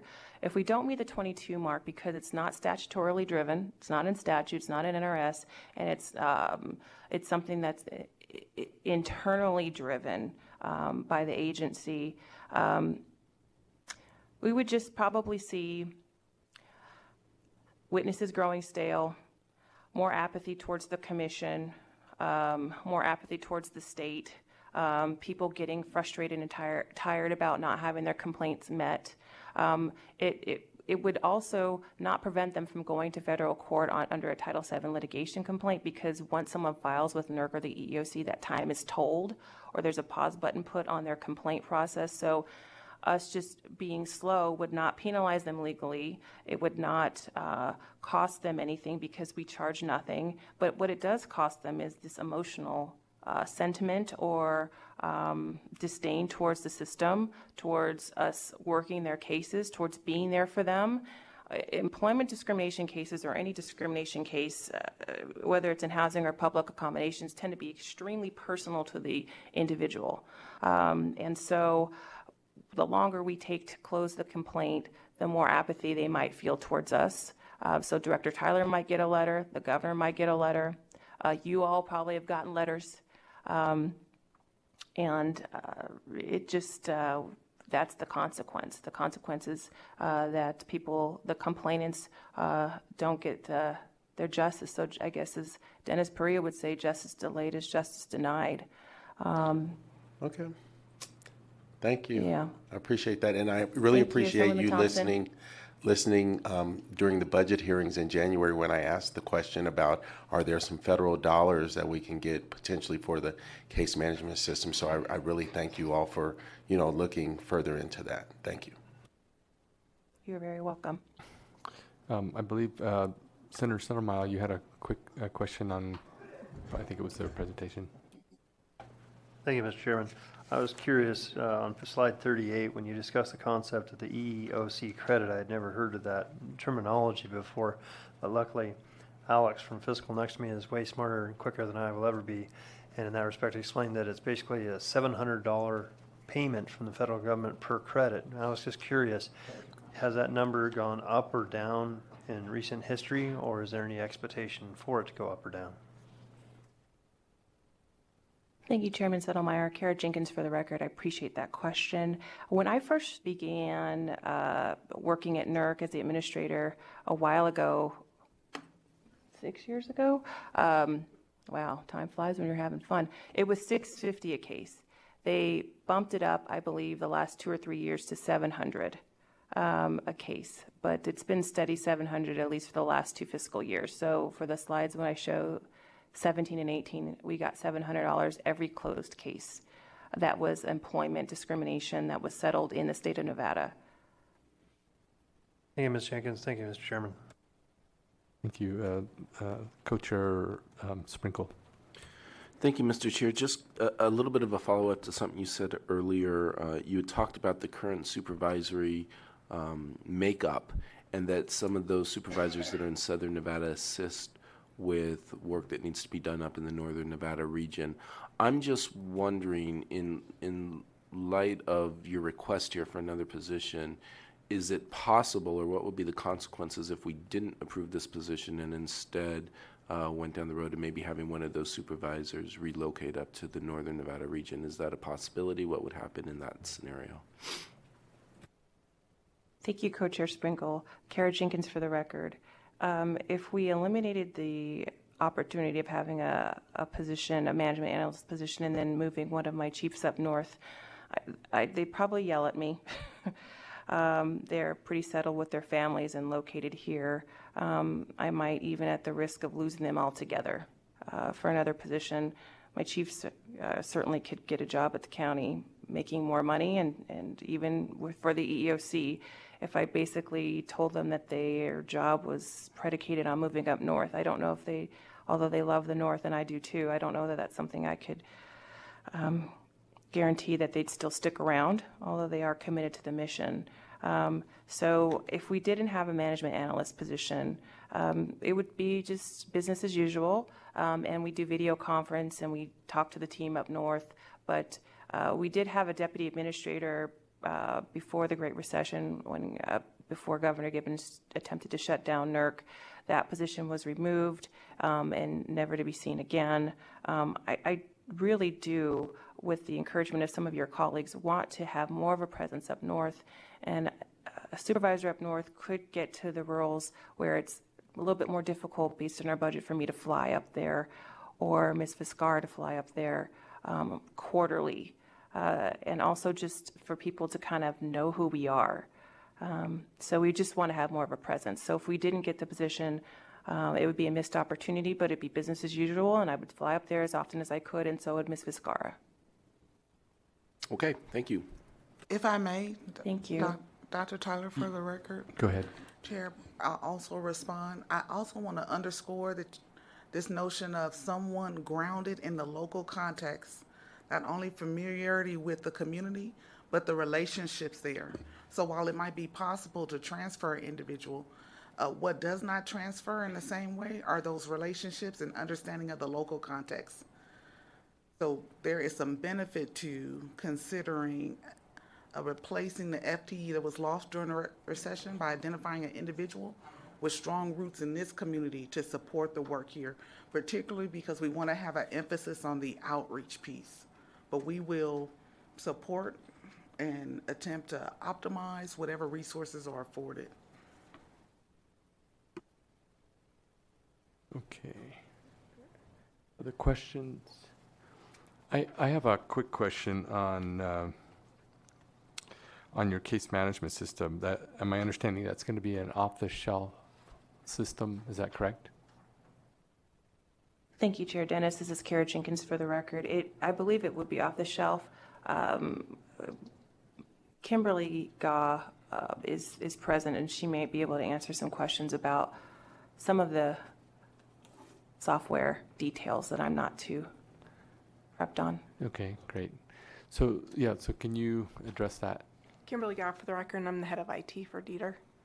So yes, the plan is to select a cloud-based, off-the-shelf software system, case management system that is similar to other case management systems we have in the agency. Okay, and and you did say, did I just hear you say cloud-based? That's our preference, yes. So then you don't have to come up with all that extra equipment to store it on a server and all that? For the benefit of the committee, Kimberly Gaw for the record, that means that we don't have to bring on servers, and other equipment that's very expensive to maintain and run. So yes, that's the preference. But you do have an ongoing expense as far as Correct. To be able to use the service. So how do you anticipate that the will change your? I mean, we've kind of already had this discussion, but I just wrote a note on here, and you currently have a intake backlog of 450 cases. How do you think that will? And I don't know who needs to answer this, but how do you think this new system will help you and be able to catch up on that? We kind of asked the opposite Kara of Jenkins that for the record. before. Yeah. Right. Kara Jenkins for the record. Thank you, Senator Dennis. I appreciate that, and thank you, Kimberly, for answering that question. We think that by relieving the investigators' time to conduct 4 intakes a week per investigator, which is roughly 20% of their work week time, would be dedicated back to working those cases, those 450 cases. Okay. And then let me just ask, while I have the IT person here, you did an RFI, right, to come up with the price, I mean, to how much it's going to cost? Is that my understanding? Shelley Goff for the record, yes, that's correct. And then you think it's going to take 18 months to implement? We do, because we have some specific requirements that we want to get met. One notion that we want to make sure is available is that we have it available online, that we can report out the specific fields that the EEOC needs and interface with them and provide that electronically instead of having staff manually do that. That would be our optimal outcome there. So CARE's staff is not manually doing that work. So some of those things, and requirement gathering specifically for this, because they've never had a case management system, we think there's going to be some effort timeline in order to do that. And then there's always, with an EEOC system or any other government-specific system, there's always a period of negotiation with the vendor on very specifics. So that usually extends the timeline a little bit. Okay, and then it'll be compliant with whatever the EEOC requires. Is that what I just heard you say? Kimberly Goff for the record, exactly. That's the point. Yeah. Okay, great. And okay. And just for one clarification, we won't have a conversion period for this system. Oh, that was my next question. So I'm glad you anticipated that. I could see the wheels turning. Because you don't necessarily need to take all your other stuff and input it. You don't have a bunch of data that you need to bring over, right? Because you don't currently have a system. Kimberly Goff for the record, that's correct. So we don't have a conversion period. So that's why the timeline is actually pretty short for a new system. Okay. Yeah. Thank you. Okay. Yes, Ms. Spiegel. Thank you, Mr. Chair. So it sounds like this new system would only help with web-based or online-based input. Is that right? Or is there some way that it would also help with other types of communications that are received by people who have complaints? Kimberly Goff for the record, the intent of this system is to, those filing online would go directly into the system. The staff would work the case and frame the charge and move that along, but that wouldn't eliminate direct interaction by the investigators with those particular clients for an investigation, for example. It would enable CARA's staff to manage their own caseload and for her to get management reports out of the system, typical kinds of things you see in other case management systems, but it doesn't eliminate a person, no. That's a good follow-up. Go ahead. Are the majority of complaints filed online, or are they not filed online at all? I have to defer that to Kara. Thank you, Kimberly, and thank you, Chairwoman. I appreciate your question. The majority of complaints are filed paper. They come in, they fill out a complaint form. It's paper. Okay, thank you. We do, paper. So, and actually from a system, you'll still be able to, if somebody comes in, they'll still be able to do that. They just have to input it into while they have them there with them, right? So you could either do it online, or you could come in and talk to someone, and that person would then type it in, right? Yes, Chair Dennis, this is Kara Jenkins for the record, and we anticipate that based on, talking to the EEOC about how their online system was working. Great, thank you. Other questions? Okay. Okay, so that's our, thank you very much for coming before us today. It's great to see you.